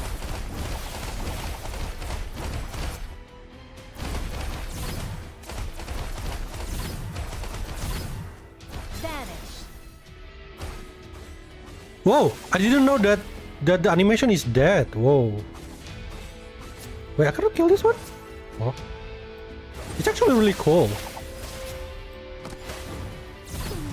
the release. This is the guidance. This is the guidance of the flame. Enjoy the release. Crush them all. Vanish. I think I only can damage it when... Okay, there you go. Nothing can stop us. Sorry, I was... Okay, what did you guys say? He spilled the bullet with his knife. From this day on, Marlowe the pig have been handicapped and we should return his honor. Now I'm curious about the previous branch story that haven't been unlocked. Could we have more Marlowe screen time or if we do that? I don't think so. I think... let's see. Marlowe doesn't have that many scenes last time, but I think there is one lock one here. This one have Marlowe there. That's about it. But it's end into game over, I think. Okay, let's continue. Oh, it's time for interrogation. A metallic clank echoes through the room as the door swings open. The soldier chained to the interrogation chair lifts his head. You recognize him. He's the messenger from this morning. Now you have a name to put to the face. Shane Alves. He's a frontline soldier, dispatched directly by the Metropole from Watson with a single objective: to ensure the smooth development of Monolith. Shane Alves. Let's drop the act. Tell us who you really are and who you're working for. Ah, goddammit, Hilda being the bad cop again? He shoots a defiant glare at Hilda, then his eyes flicks to you, feigning busy work with your notes. A contemptuous snort in his only reply. Is his only reply. In your dreams. I'm not saying a damn Did he just spit? How dare you spit on Hilda? Is that so? Then take a look at this. With a stern expression, Hilda places several photos in front of him, informing him that his operation has completely failed and all his teammates have been eliminated. Do you know who eliminated your friend? That guy name is Marlowe. Make sure you remember that. He's surprised. Now we're playing bad cop, not...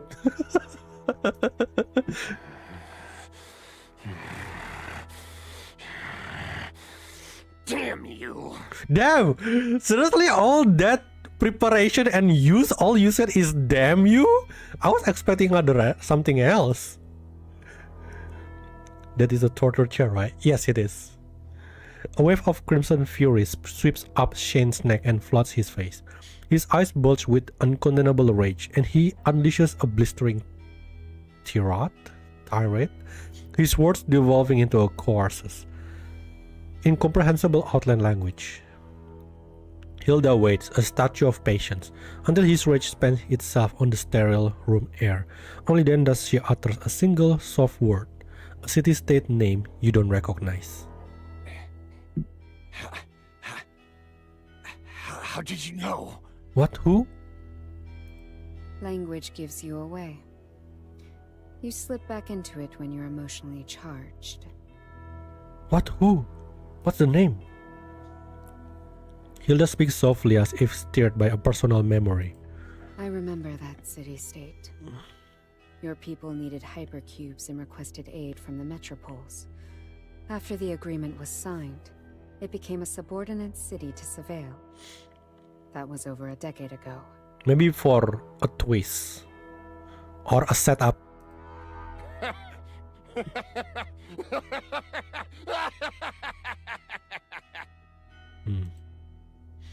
A sharp manic laugh is torn from Shane's throat, his shoulders heaving with the violence of it. It's the laugh of a man who has just heard the world's most cruel joke. A sound utterly devoid of warmth, sharpened to a fine edge by pure hatred. Yeah, you helped us back then. But how long are we supposed to pay that debt? 10 years? 20? For the rest of our damn lives? We grow the finest wheat in all of White Sands. But the moment we signed that deal, we lost all say in the price. Every industry we try to build, we have to kneel and ask the metropoles for permission. Well, did you read the agreement first or not? Like, for real, mate, try to read the agreement first before you sign. A whole decade gone, and we've got nothing to show for it but wheat. No industry, no development, no future. You use hypercube rations to keep us on a leash, forcing us to be nothing but your farmers! This is the inevitable fate of any city-state drained by a metropole. The more one-dimensional its industry, the more anemic it becomes, until it is reduced to a mere blood bag, tethered to its master and forever unable to stand on its own. Faced with this fate, revolutionary upheaval or a slow death by bleeding, it's no wonder they become what the authorities label separatists. Hilda must understand this on a visceral level. As you watch her, you see her face clench, her words becoming rigid and forced as she speaks. I mean, if you're like a small settlement or village, I don't think you can do many industry anyway. It's quite a hard position for them. The metropole system has its flaws, but it remains the most effective way for human civilization to survive against the catastrophes. Shane spits forcefully on the ground. Keep lying to yourself. We believed that too at first. But what did we get? Half our harvest is taken as tribute. Our children who go to the metropoles never come back. Wheat prices get worse every year. And if we have a few bad harvests from disasters, they even cut our hypercube rations the next year. That's impossible. Hypercube allocations for satellite towns are non-negotiable. No one has the authority to reduce them. Where did you hear such lies? The children who go to Metropole maybe just doesn't want to come back. But most likely they go to war, they become soldier. Or become maybe, yeah, most likely soldier. A violent whizzing laugh erupts from Shane. His chest heaves with the effort. Each breath erupts like a torn bellows. Yet cutting through that grating sound, his voice is laced with a terrifying, unmistakable excitement. I mean, remember with the Fraser Research Institute? Yeah, they just take people and then they never come back because of the research or experiment. Lies? If they were just lies, your parents wouldn't have had to run, would they? Hilda's expression instantly turns cold. You. What else do you know?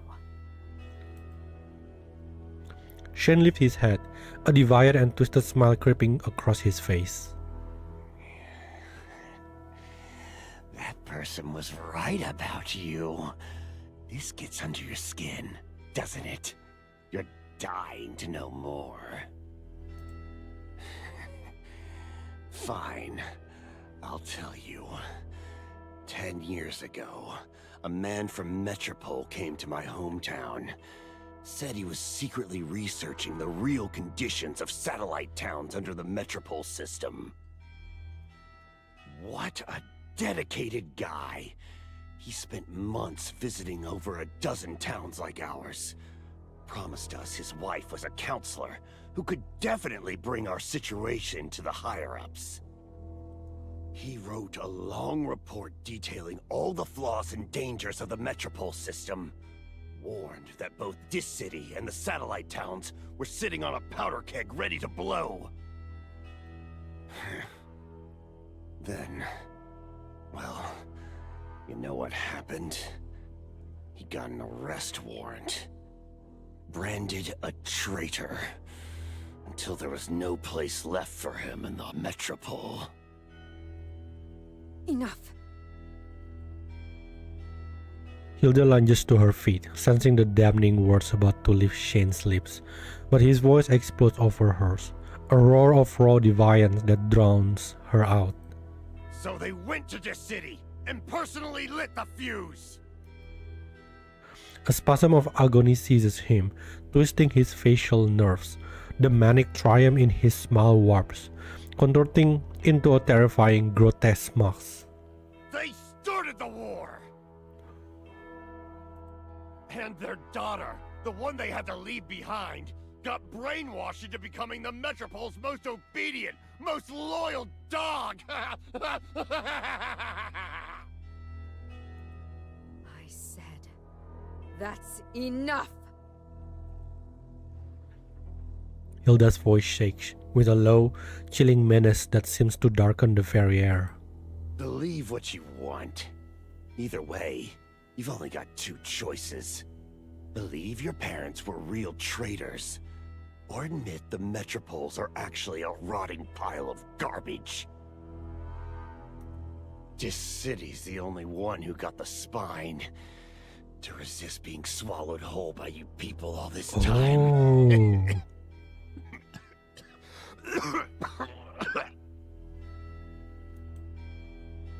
A gleam of undisguised reverence shines in Shane's eyes, the same fanatical gleam Hilda has seen in far more repulsive things. You call that spine?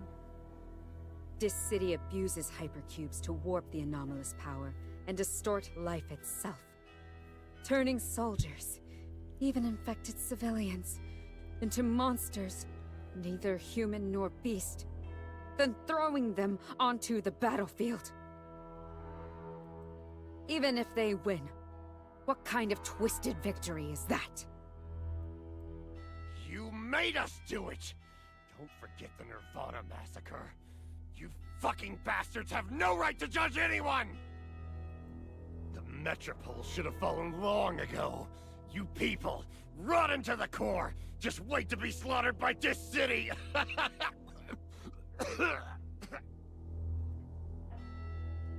He descends into manic laughter, vomiting fresh blood with every gasp.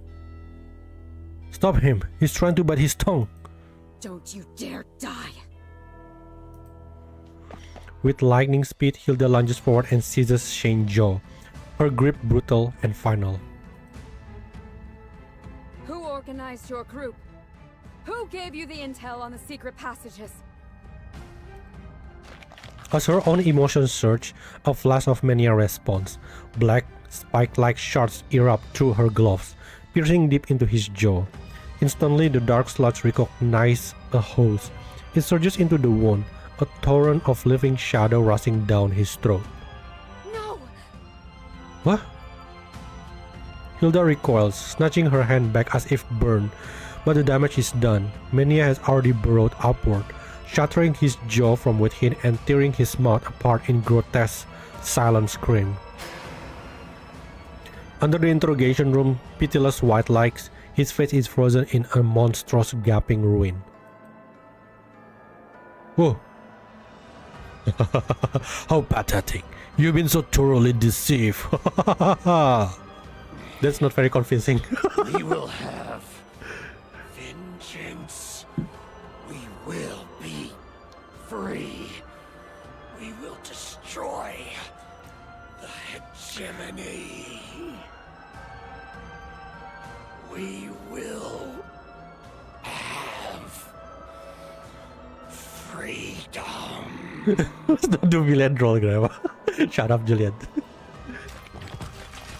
You lunge forward, catching Hilda as her legs give away. The sudden emotional shock has sent her mania into a violent spiral. Now it's turning back on itself, corrupting her from within. Through her palm, grotesque spikes writhe and spread, threatening to consume her entire body. Do you have Animal's power in you, Uranus power wielder? Wait! Oh well, never mind. I think we got a part yesterday where she's being suspicious that we don't recognize that. Why we pretend that we don't know though? We should know already. Oh, okay, you play dumb. You play dumb, acting as if you are saying it for the first time. Stop talking. If you can control your power, don't use it. Take deep breath and calm your emotion, or it will pierce right through you. It's okay. I was just too rash. I'll be fine in a moment. She brushes your hands away and stumbles back to the chair, her eyes fixed on the viscous, dark sludge before her. Her gaze is a window to a private torment, the physical agony of the mania's corruption, the sharp sting of remorse for a life lost to her own lack of control, and, most profoundly, a deep, disorienting bewilderment that threatens to consume her. In the silence, you offer a quiet thanks to Shane for his brutal, necessary truth. Now it's time to press Hilda further. So, what will you choose? The question Shane asks you at the end. Your parents or the city-state? Which will you choose to believe? A shadow falls across Hilda's eye. I don't know. With a soft sigh, you lower yourself beside her and take her hand. Your grip is firm, an attempt to soothe the violent mania surging through her veins. I know it wasn't intentional. You were trying to stop him from killing himself. Your power just slipped beyond your control. Hilda turns her gaze to you. Her eyes, under the influence of mania, flicker between clarity and deep, consuming shadows. But regret won't change what happened. If you truly feel responsible for what happened to him, then carefully consider everything he said. Don't let emotions cloud your judgment. Don't deny. Don't avoid the difficult questions. Then, answer his accusation with action. Since this was your parents' former residence, they might have left documents somewhere even the Metropole assassins couldn't find. Didn't you say they were resourceful people? Those are slim, but I still want to search for myself. Come with me. You hold her gaze, your invitation hanging in the air between you. Slowly, the light returns to her eyes, the lost and avoidant haze giving way to a fragile but growing spark. You're right. I should go look for whatever truth is there. Thank you, officer. I'll go with you.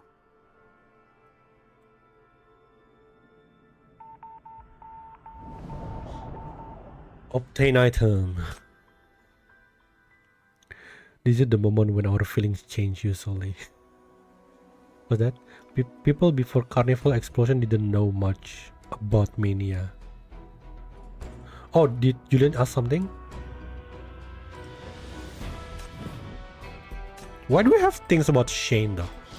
A shell casing lies on the ground, shrouded in rust as if from a forgotten timeline. A white light flashes behind Shane's eyes and his boiling fury finally subsides. A familiar figure materializes, a young boy waving, his smile as radiant as golden waves of wheat. I got a gun! I'm going to drive all the Metropole vampires out of here! The echo of his own youthful voice answers. Then I'll get inside and watch your back.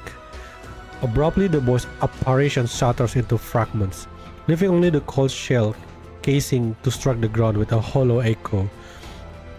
He bends down to retrieve it, but a black mist spills from the casing, swallowing him whole. An immense sorrow wraps around him, a grief that belongs neither to the memory of the boy nor to himself. And so he asks, Loyal Executioner, your hands drenched in blood, what are you mourning now? but his voice can no longer reach anyone. Damn, that's actually really tragic.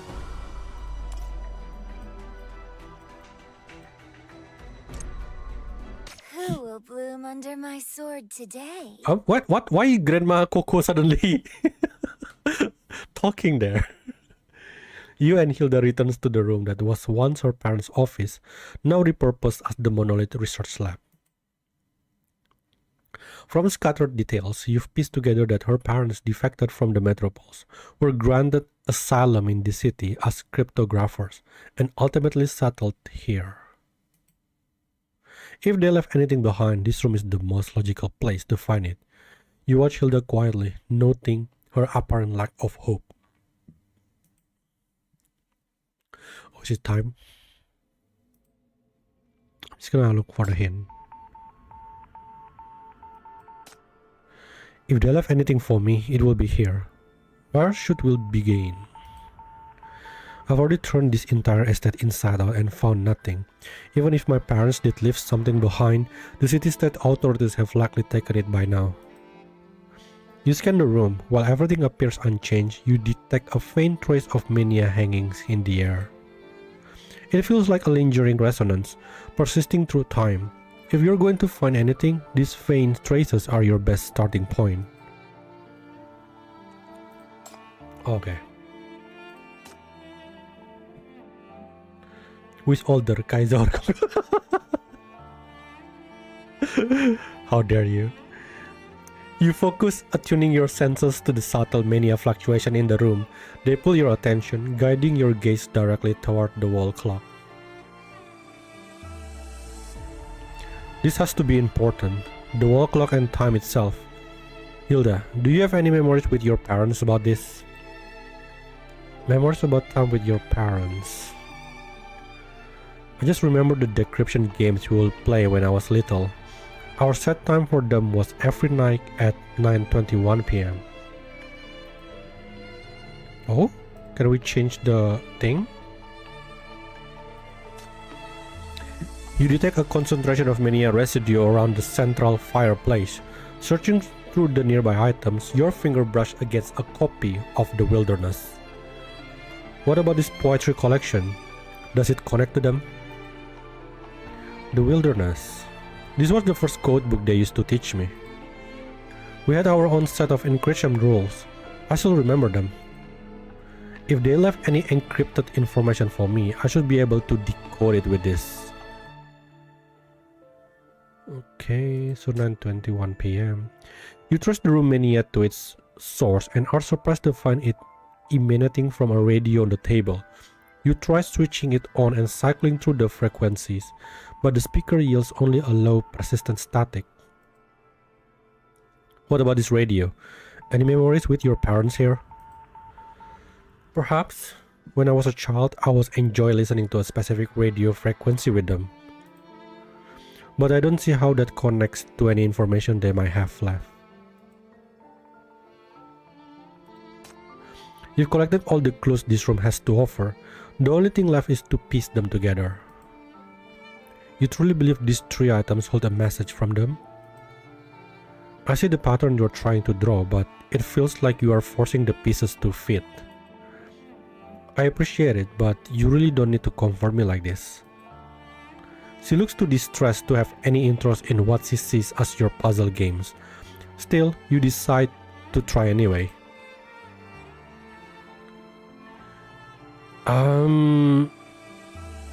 I think we have to try one by one. Adjust the radio frequency. As Hilda described, you tune the radio to the special frequency. In response, there is nothing but static. You and Hilda settle in to wait. Grandma is so perishing star crush. I am the perishing star. Use the Wilderness as a codebook. You tell Hilda to use the Wilderness as a codebook and to remember the childhood rules she created with her parents. Though confused, she quietly gathers a pen and paper and sits at the table, ready to proceed. Wait until 9:21. With time still left before 921, you and Hilda resign yourself to a quiet vigil.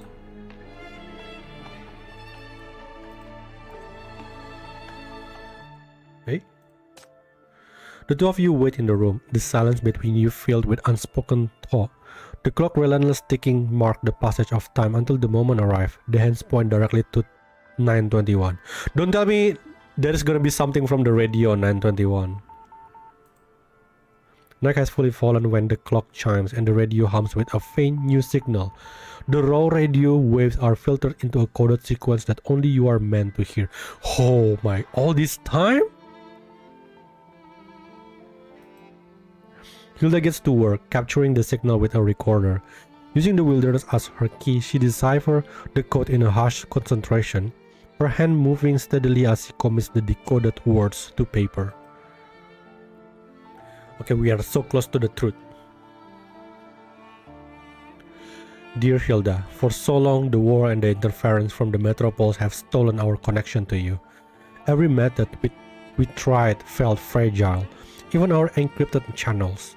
That's why we agreed to work with the D-City authorities on an anomalous power research project. It allows us to establish this little radio station, which broadcasts automatically each day. We've been sending this signal into the void, praying that somehow it will find you. If you are hearing this now, then our time has likely passed. From the moment we chose to betray the metropoles, we knew that would be a constant shadow. But we want you to know, we have never regretted our choice. We did not betray them for wealth or power, but for justice. We could no longer stand by while they cast their shadow over other city-states. We wanted a better, more equitable world for you, and for everyone. To that end, we have hidden all the evidence we collected. Proof of the small city-state devoured by the metropoles, inside the chimney of the office fireplace. We once dreamed you would come to the estate, find our room and use this evidence to carry on our work. But now, we see that what we truly want is simply for you to be happy. No matter where you are, no matter which path you choose, follow your heart, find your own peace and build a life filled with joy. All our love, always. Mom and Dad.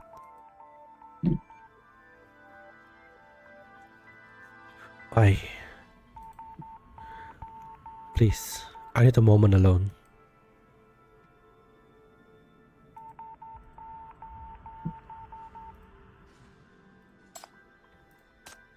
The instruction from Hilda's parents led you to a cache of well-preserved documents hidden in the fireplace chimney, irrefutable evidence detailing how the metropolis systematically erased small city-states.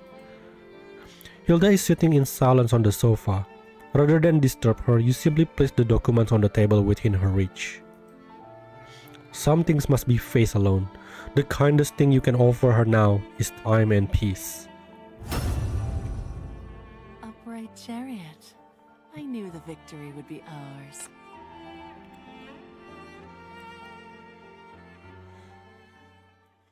Okay, it's time to talk with Horo.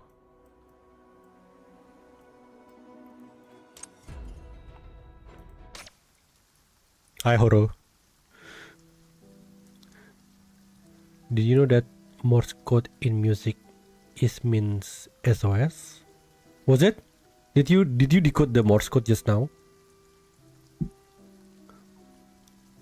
Days of relentless rain have left the air humid and cold enough to chill the bones. Black shrouds layered over the young dead hide their faces. Yeah. Okay. What did it say? What did it say? Once the final body is laid to rest, a brief funeral commences within the curtain of falling rain. So foolish. They think breaking away from the metropoles means they're free. That they can now run their own industry, their own religion, and control their own resources. As if they can just farm and trade in peace in a world ravaged by catastrophes. But the world is a jungle, full of predators. When a weak lamb cries for independence and leaves the herd, it doesn't get freedom, it gets eaten. That's why we have to stay on the right path. Even if our hand has to be iron, even if it seems cruel, we must follow it and guide them to follow it too. She casts her torch to the ground, In the flickering firelight that dances across their faces, the group moves as one, fists meeting chests in a solemn, silent salute, honoring the fallen soldiers. To all our brothers who lost their way, your hate was used. Your pain was turned into a weapon against the city-state. But I still recognize you as one of us. I hope you find the prosperity and freedom you were looking for, here in your eternal rest. To the Legion! You don't see Hilda among the crowd. Having witnessed those truths, she can no longer bring herself to participate in a ceremony that so boldly champions the Metropole's agenda. Yeah, makes sense. I think this is the part where she's going to change side. Save our soul in real life universal distress signal. Oh, really? You follow the trail of mania deep into the cellar. Your footsteps down the other sound in the oppressive quiet. At the far end, you find Hilda. She is curled in the darkness, sitting before a telegraph machine. Her fingers dance across the key in a slow, rhythmic cadence. The dida fills the space like a sacred requiem. I don't even know that's how you saying it. Words feels like a desecration here. Instead, after a moment of shared silence, you lower yourself to the ground beside her. Remembering the code you devised yesterday, you begin to speak with your hands. What are you doing? Writing epitaphs for them. Oh, did they read something? Only now do you notice the stack of documents beside her. It's the guard's profile. With meticulous care, she transcribes each name, tapping them out into code. One by one, she transforms them into radio waves and releases them to the wind. Perhaps the signal will be swallowed by mania. Perhaps they will drift for years before any receiver finds them. But it doesn't matter. Someday they will find their way home, to that place free of bloodshed and oppression. You wait quietly beside her until the final name is sent. Then she closes the telegraph machine. The quiet click appeared at the end of her elegy. It couldn't have been easy to find this place. I'm fine. I just wanted to stay in a quiet place for a while. And to secretly mourn these enemies away from everyone else. Yeah, she chose to like mourn the attacker instead of like her own shoulder.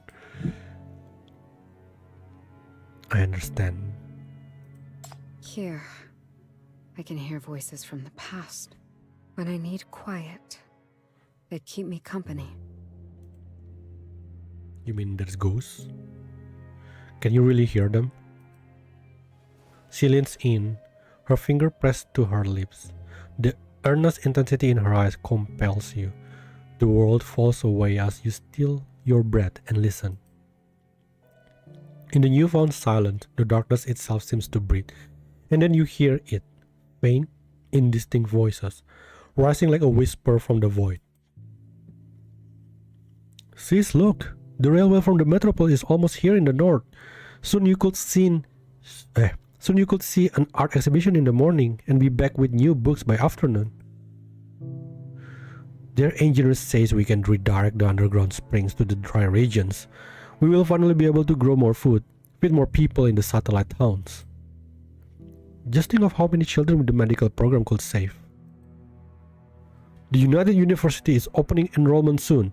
More of our people will have a chance to study.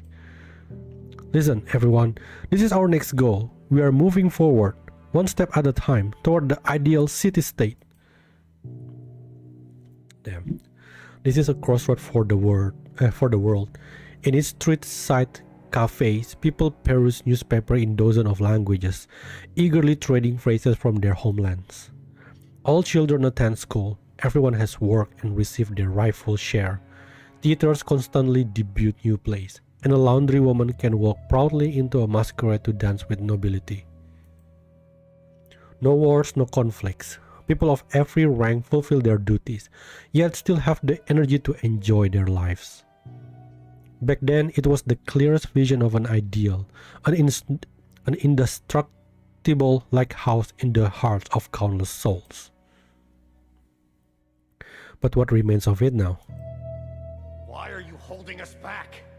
Why are we the ones trapped here on the farm? Why are you stealing our future? Everyone who asked question was taken, just disappear. Where are they? Release them, give them back. Why? Why do we have to fight wars? Shouldn't we be working together? Shouldn't we be moving forward? The silence is absolute, but her face is a transcript of a conversation you can't hear. An icy dread traces its way down your spine, and you can't stop yourself from asking.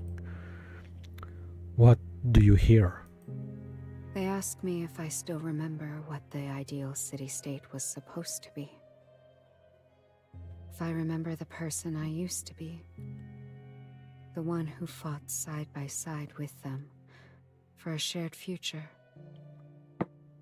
They ask when the war will end, when the trees in our homeland will grow green again.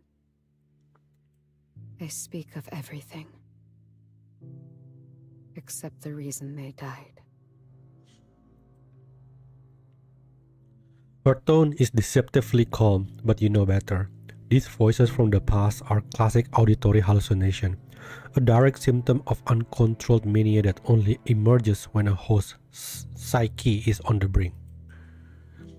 The cause could be physical, damage to the link, or purely psychological.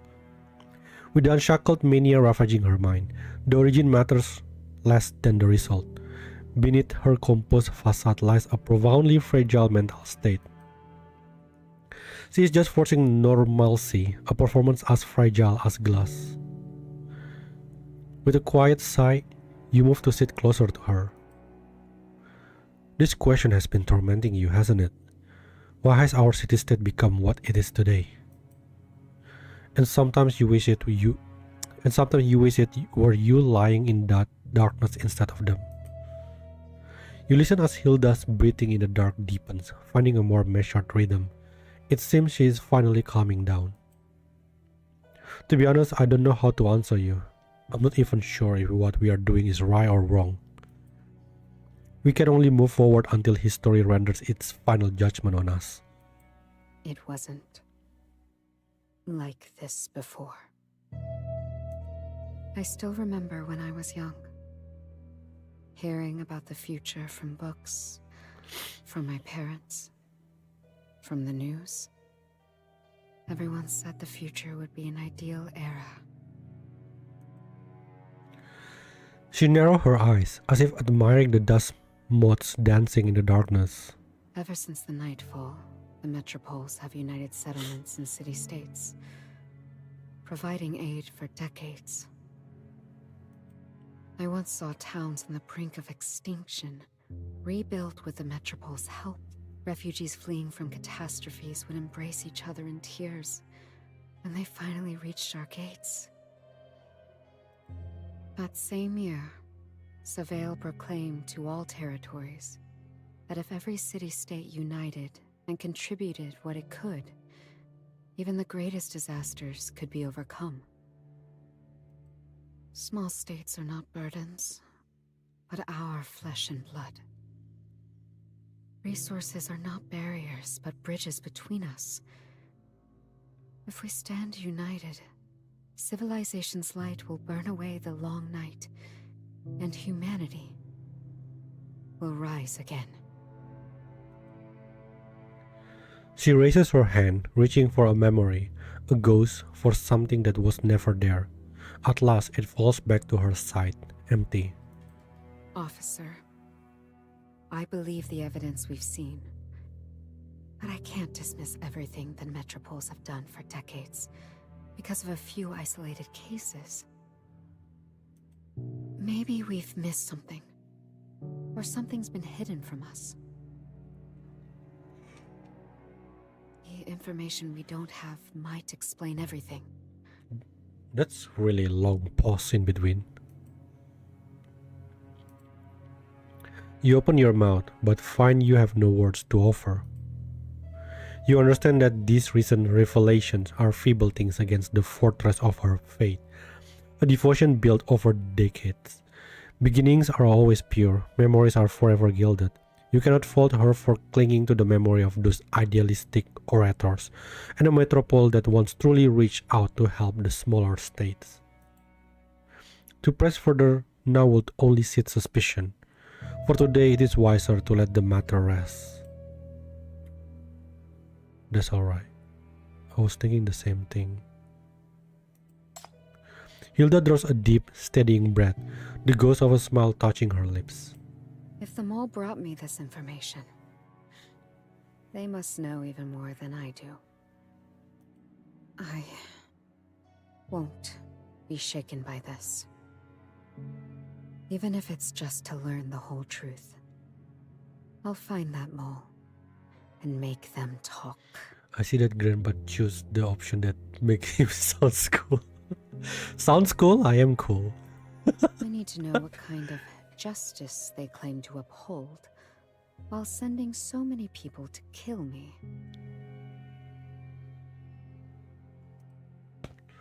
Hilda rises slowly and walks through the dim light. She passes you, her form dissolving into a darkness that seems to promise no return. In her silhouette, you see the ghosts of others you have known. They always begin this way. Eyes clear, stride steady, ideals held like a shield, heads high against the sky. And so often they end this way, two stepping onto a solitary path from which there is no coming back.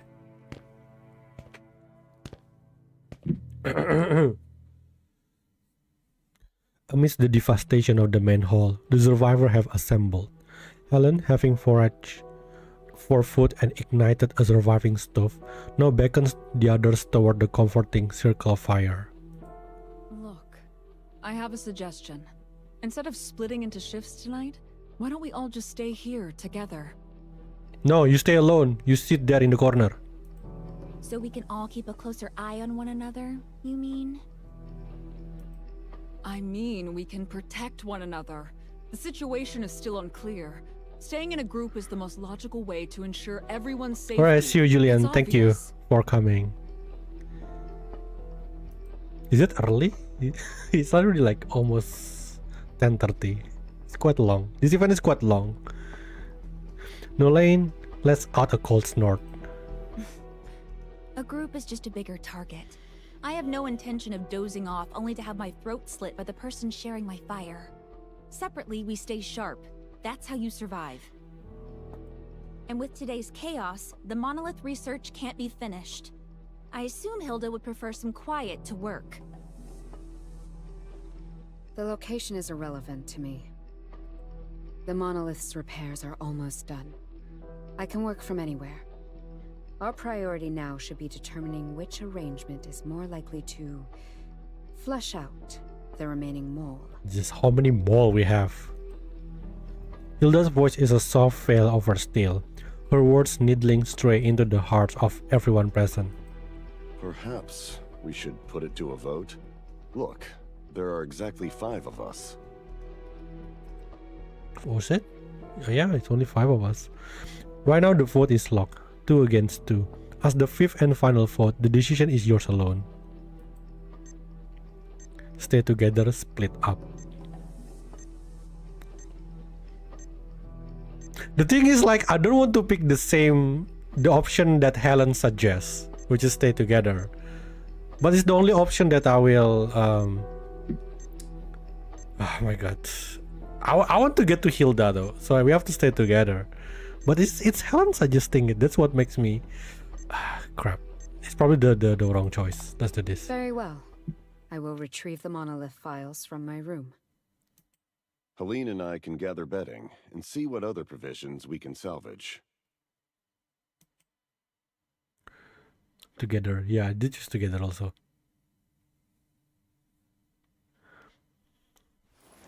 I mean, like, split up is like the most dumb horror trope in every horror movie they usually use.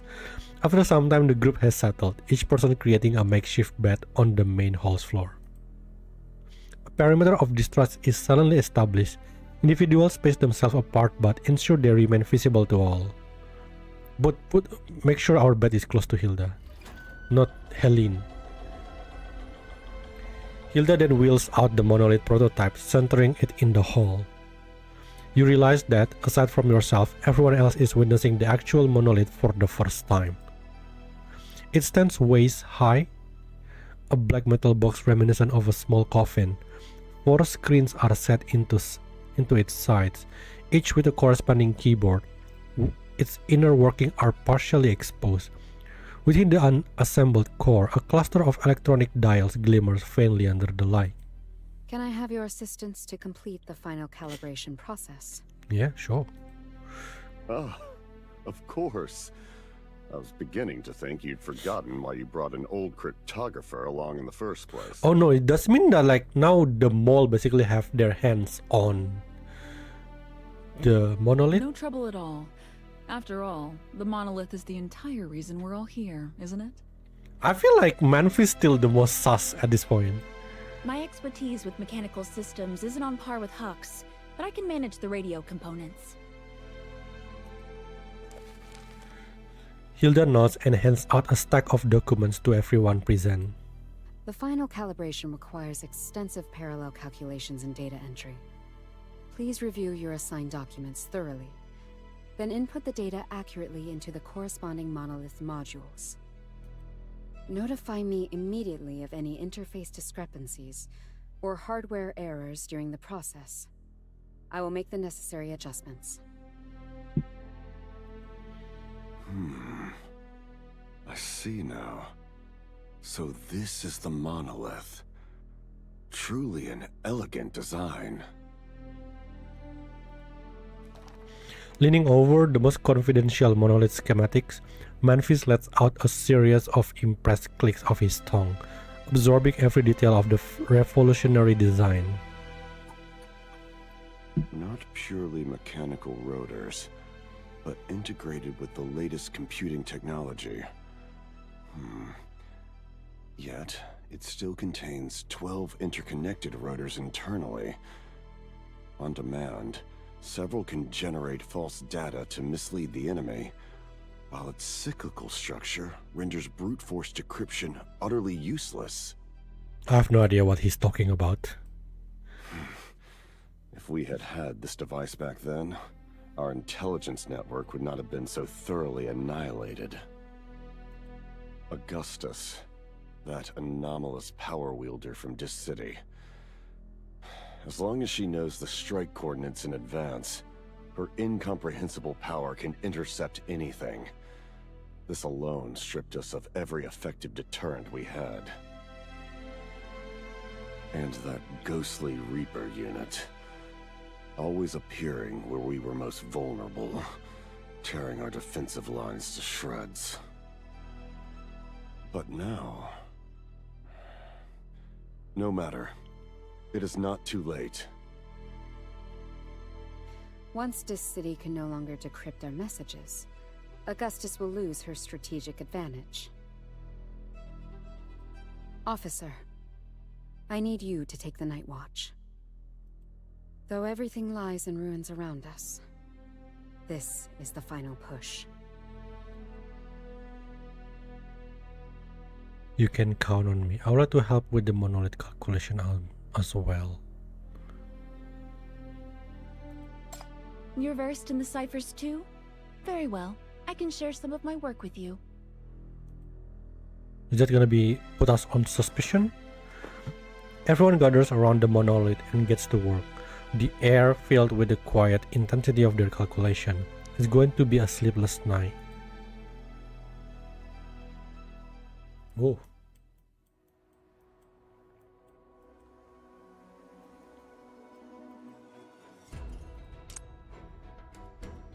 Don't be afraid.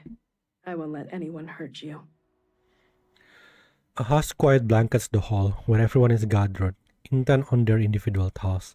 The silence is a peaceful one, broken only by the soft rustle of papers, the scratch of pens, and the methodical clicking of calculators. Barring any unforeseen complication, you feel a growing certainty that Monolith's development will be completed tonight. As you are lost in this contemplation, a subtle movement catches your eyes. It's Hilda, offering a gentle wave. Her expression suggesting she has something to discuss. Oh, crap.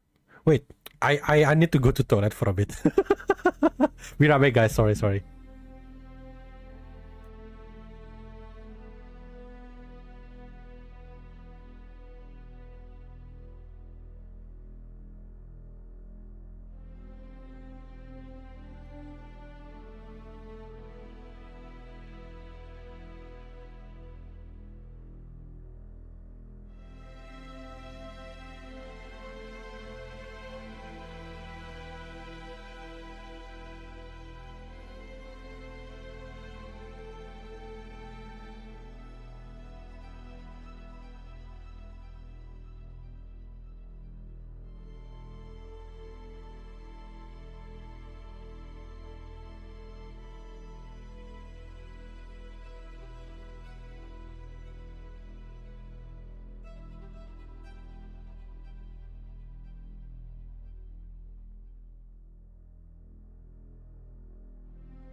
Okay, I'm back.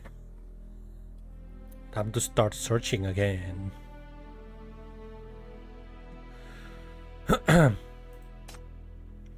Is there something you need? I have hit a snack and need Nolan's input. Would you mind passing this to her? The reality is undeniable. You are surrounded by cryptography experts. You and Helene are the only one without a real task. So you will make yourself useful as a messenger. You take the note with a nod and turn to find Nolan. A soft call from Hilda stops you in your tracks. You know, without you, I wouldn't be here. None of us would. Monolith would still be a theory. If you think about it, like how many times that we have saved, her from the poison, from the attack. Thank you. I was just thinking, once this war is over, maybe we could. Oh! She lets her sentence trail off, her gaze turning inward as if reconsidering her words. The question is on the tip of your tongue, but before you can voice it, you notice Helene. Her pointed look from across the hall is an unmistakable summons. Fuck you, Helene. Damn it, no! He was getting a good part. You bitch. I'm so pissed with Helene. Helene, like you, has no specific role. She radiates a profound boredom, her gaze drifting listlessly as if searching for any conversation to break the monotone. You call me for what then? Something on your mind? Not really the time for small talk. I swear, if it's not important, you're making me lose my moment with Hilda. Don't be absurd. As if I would make small talk now. Do you remember that letter I've been keeping for you? Chief already have the whole jail of girlfriend and mommies. Why are you bringing that up now? I don't give a damn about some mole or a code machine. I just want to get out of this hellhole. You'll better come up with a plan for me, and soon. Otherwise, all I have to do is hand this letter over, and your little secret. A sigh escapes you. You make a conscious effort to keep your voice calm as you turn to Helene. You'll turn on me now? Don't forget, you are my accomplices. They will hang you right next to me. We are past threats, Helene. We sink or swim together. Then what am I supposed to do? You promised you will help me. You have to get me out of this. Our only way out is to finish Monolith and end this. While everyone is working, I need you to be our eyes and ears. Watch for the mole. They might try something now. I suppose that makes sense. But don't think you are off the hook. I'm still holding your leash. By every logical measure, Helene is the least likely suspect here, which is precisely a treacherous voice in your mind whispers, and what would make her the perfect mole.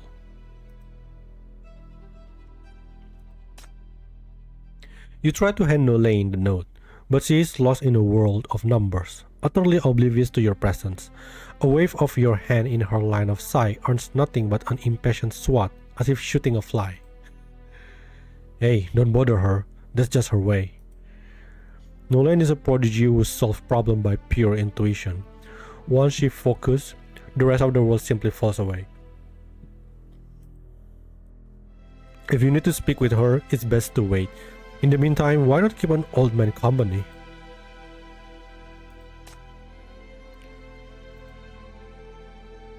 Wait, I pressed the wrong one. Skip. A soft, unfamiliar hum accompanies the scratch of Memphis' pencil, the sound betraying his good moods as he works. I found myself at a bit of an impasse. Good thing you are here. Let's take a short recess. How about a game? You've seen the clue board in the hall, haven't you? I believe there's one in your room as well. I want you to study this clue board for 3 seconds, then turn around and answer a question for me. Are you ready? 3, 2, 1. Shit! On the clue board, you just saw how many white paper sheet and only 1, 2, 3, 4, 5, 6, 7, 8, 9. 1, 2, 3, 4, 5, 6, 7, 8, 9, 10. 10 and 9. That's actually more than 3 seconds. Aha! Just as I suspected, you memorize it in an instant. A photographic memory is an indispensable tool, whether for code breaking or espionage. To be perfectly honest, you were my primary suspect for the mole, but at this stage, it seems rather inconsequential. Whether the mole is here among us or waiting in the wings, it changes very little.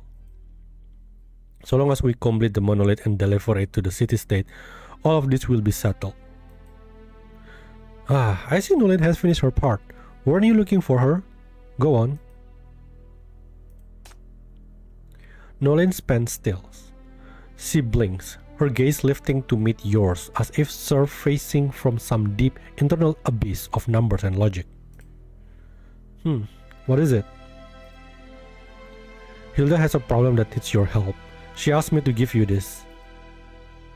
At the mention of Hilda's name, a spark of keen interest ignites in Nolaine's eyes. She practically snatches the note, her pen already moving in a swift, confident dance across the page before she returns it, solved. That was fast. What? You thought I was just some musclehead thug who only knows how to throw a punch? Yes? That's not what I meant. I'm just impressed. A faint blush tints Nolaine's cheeks at your words, but it's gone in an instant, replaced by a mask of studied nonchalance. Yeah, well, save it.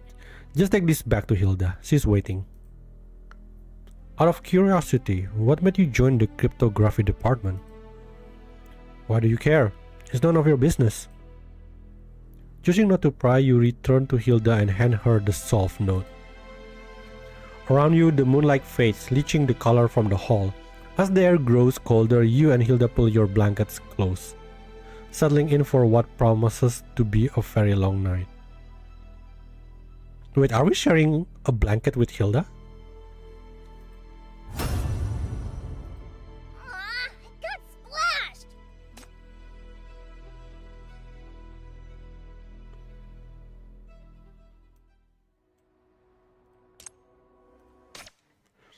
I don't know. I feel it seems like we are close to the end, but we still have like 2 more phases. As the first gray light of dawn filters into the room, the last calibration is complete. With a steady hand, Hilda takes the final crucial gear and slots it into place. A soft yet definitive click echoes in the quiet room, and a green indicator light glows to life. There. It is complete now. Whoa, we finally complete the monolith? A heavy silence descends. For a moment everyone is frozen, suspended between exhaustion and the uncertainty of what comes next. Hilda lets out a cold laugh. What's the matter? I expected our mole would have made a move by now. This presents 2 possibilities. First, is the mole even still among the living? Perhaps Huck, who fell in the chaos, was the culprit after all? Even if the monolith is the target, confronting 4 people to steal a machine of this size will be a suicidal move. And that's precisely why you haven't made your move yet. This prototype is simply too large to steal right in front of these people. What you really need is more detailed intelligence. The blueprints, or perhaps the core component. Oh, for heaven's sake. What move are you all waiting for? Just crate this thing up and ship it out. I'm so sick of this place. I want to go home. Wait, what does this indicator mean? Huh? A low, ominous hum fills the air as the indicator light snaps from green to a glaring red. That familiar, chilling presence, mania, washes over you again. At the same moment, a piercing alarm shrieks from the monolith. Panels on all 4 sides erupt in a frantic, synchronized strobe of light. What on earth? The machine is going haywire. The terrifying conclusion is inescapable. The crowd can only stare, speechless, as the screen dissolves into a torrent of data.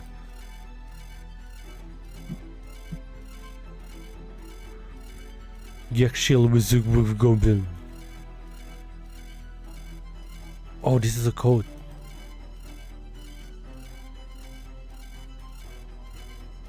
Numbers and letters skitter and swarm across the screen in a taunting dance, finally collapsing into a single glaring string of deep red. This code is... Eh? A Caesar cipher. Offset by 3.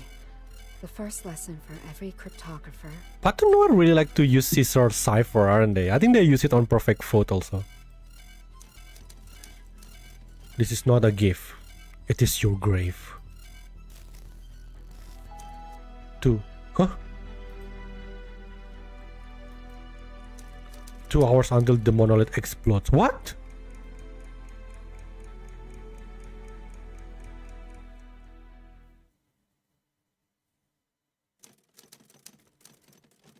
Eliminated Outland spies, Huck Burrows, Casey Abel. Marlo, no! All 30 estate guard confirmed that. Investigation confirmed they were secretly recruited by a Farland resistance group, which operated under the city name to conduct separatist activities and retaliate against the metropoles.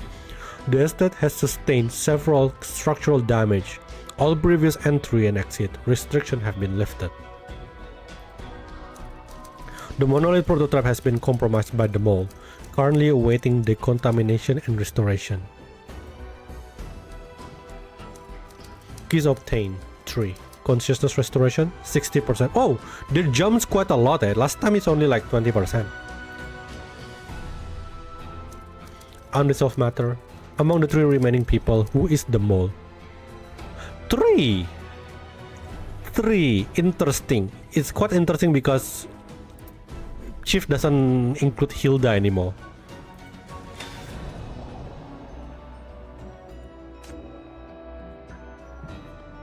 Oh damn! It looks like almost we are so close.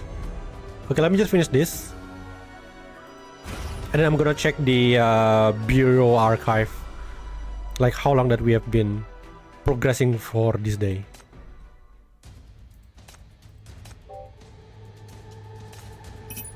I'm ready anytime. Let's make this quick. The lighthouse cannot be left unattended. Wait, discipline. Though I seldom take the front lines, a true soldier never hesitates when battle calls.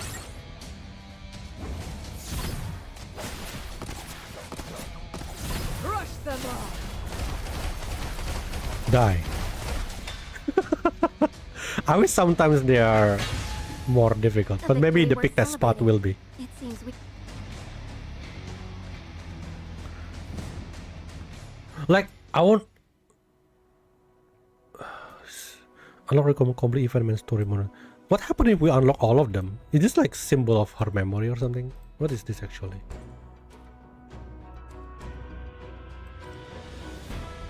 Its entrance will disappear. After completing a level, its entrance will disappear. I'm not sure what was this purpose again. Is it just like a mini game, or are we gonna have an extra story later?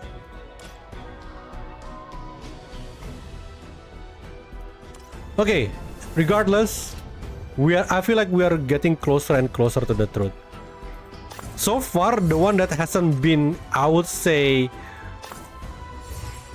giving problem is Memphis. Like, I don't know, I feel like Memphis is always under the radar somehow.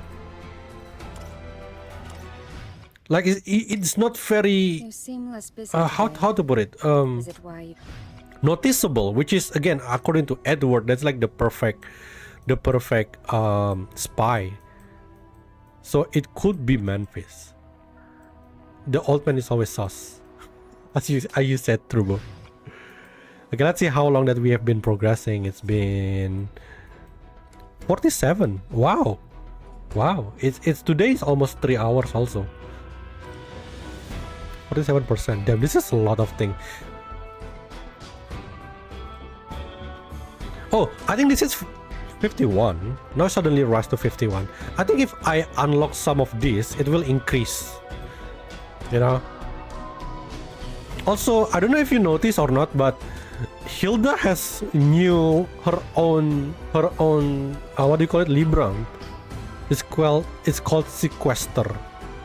I'm not even sure what it means, but well, yeah.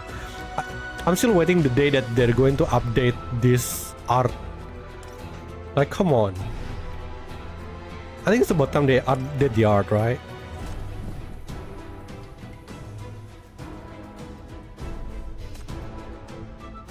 Oh, Yugu is here. I never checked the art for a long time. Lumina is here. This one is not updated for long. Treachery, violence. Oh, we have Lysandra. Heresy. No one there. No one new. Anger is the least, yeah. Wow. We have what's that? Talia, I think her name. Love. Zephyr, Ying Ying, Arc. Who's new in here? No one. Yao is really a long time ago. Yeah. Okay, so I'm going to close it here. Then we got a new hot announcement. Even where answer input in certain stages was not case sensitive, insensitive in English. I'm not sure what's that. I don't notice anything. Yeah. Okay. I'm going to close it here. I think it's much faster than compared to yesterday. But again, we're expecting like about 3 hours every every stream. This is gonna be like a long one. It probably like break the record for the longest standalone event that is not main story in a sense. So yeah. Thank you all for coming. Looking forward with the continuation tomorrow. I'm going to stream like as per usual hours. All right. Again, until then, please take care and bye bye.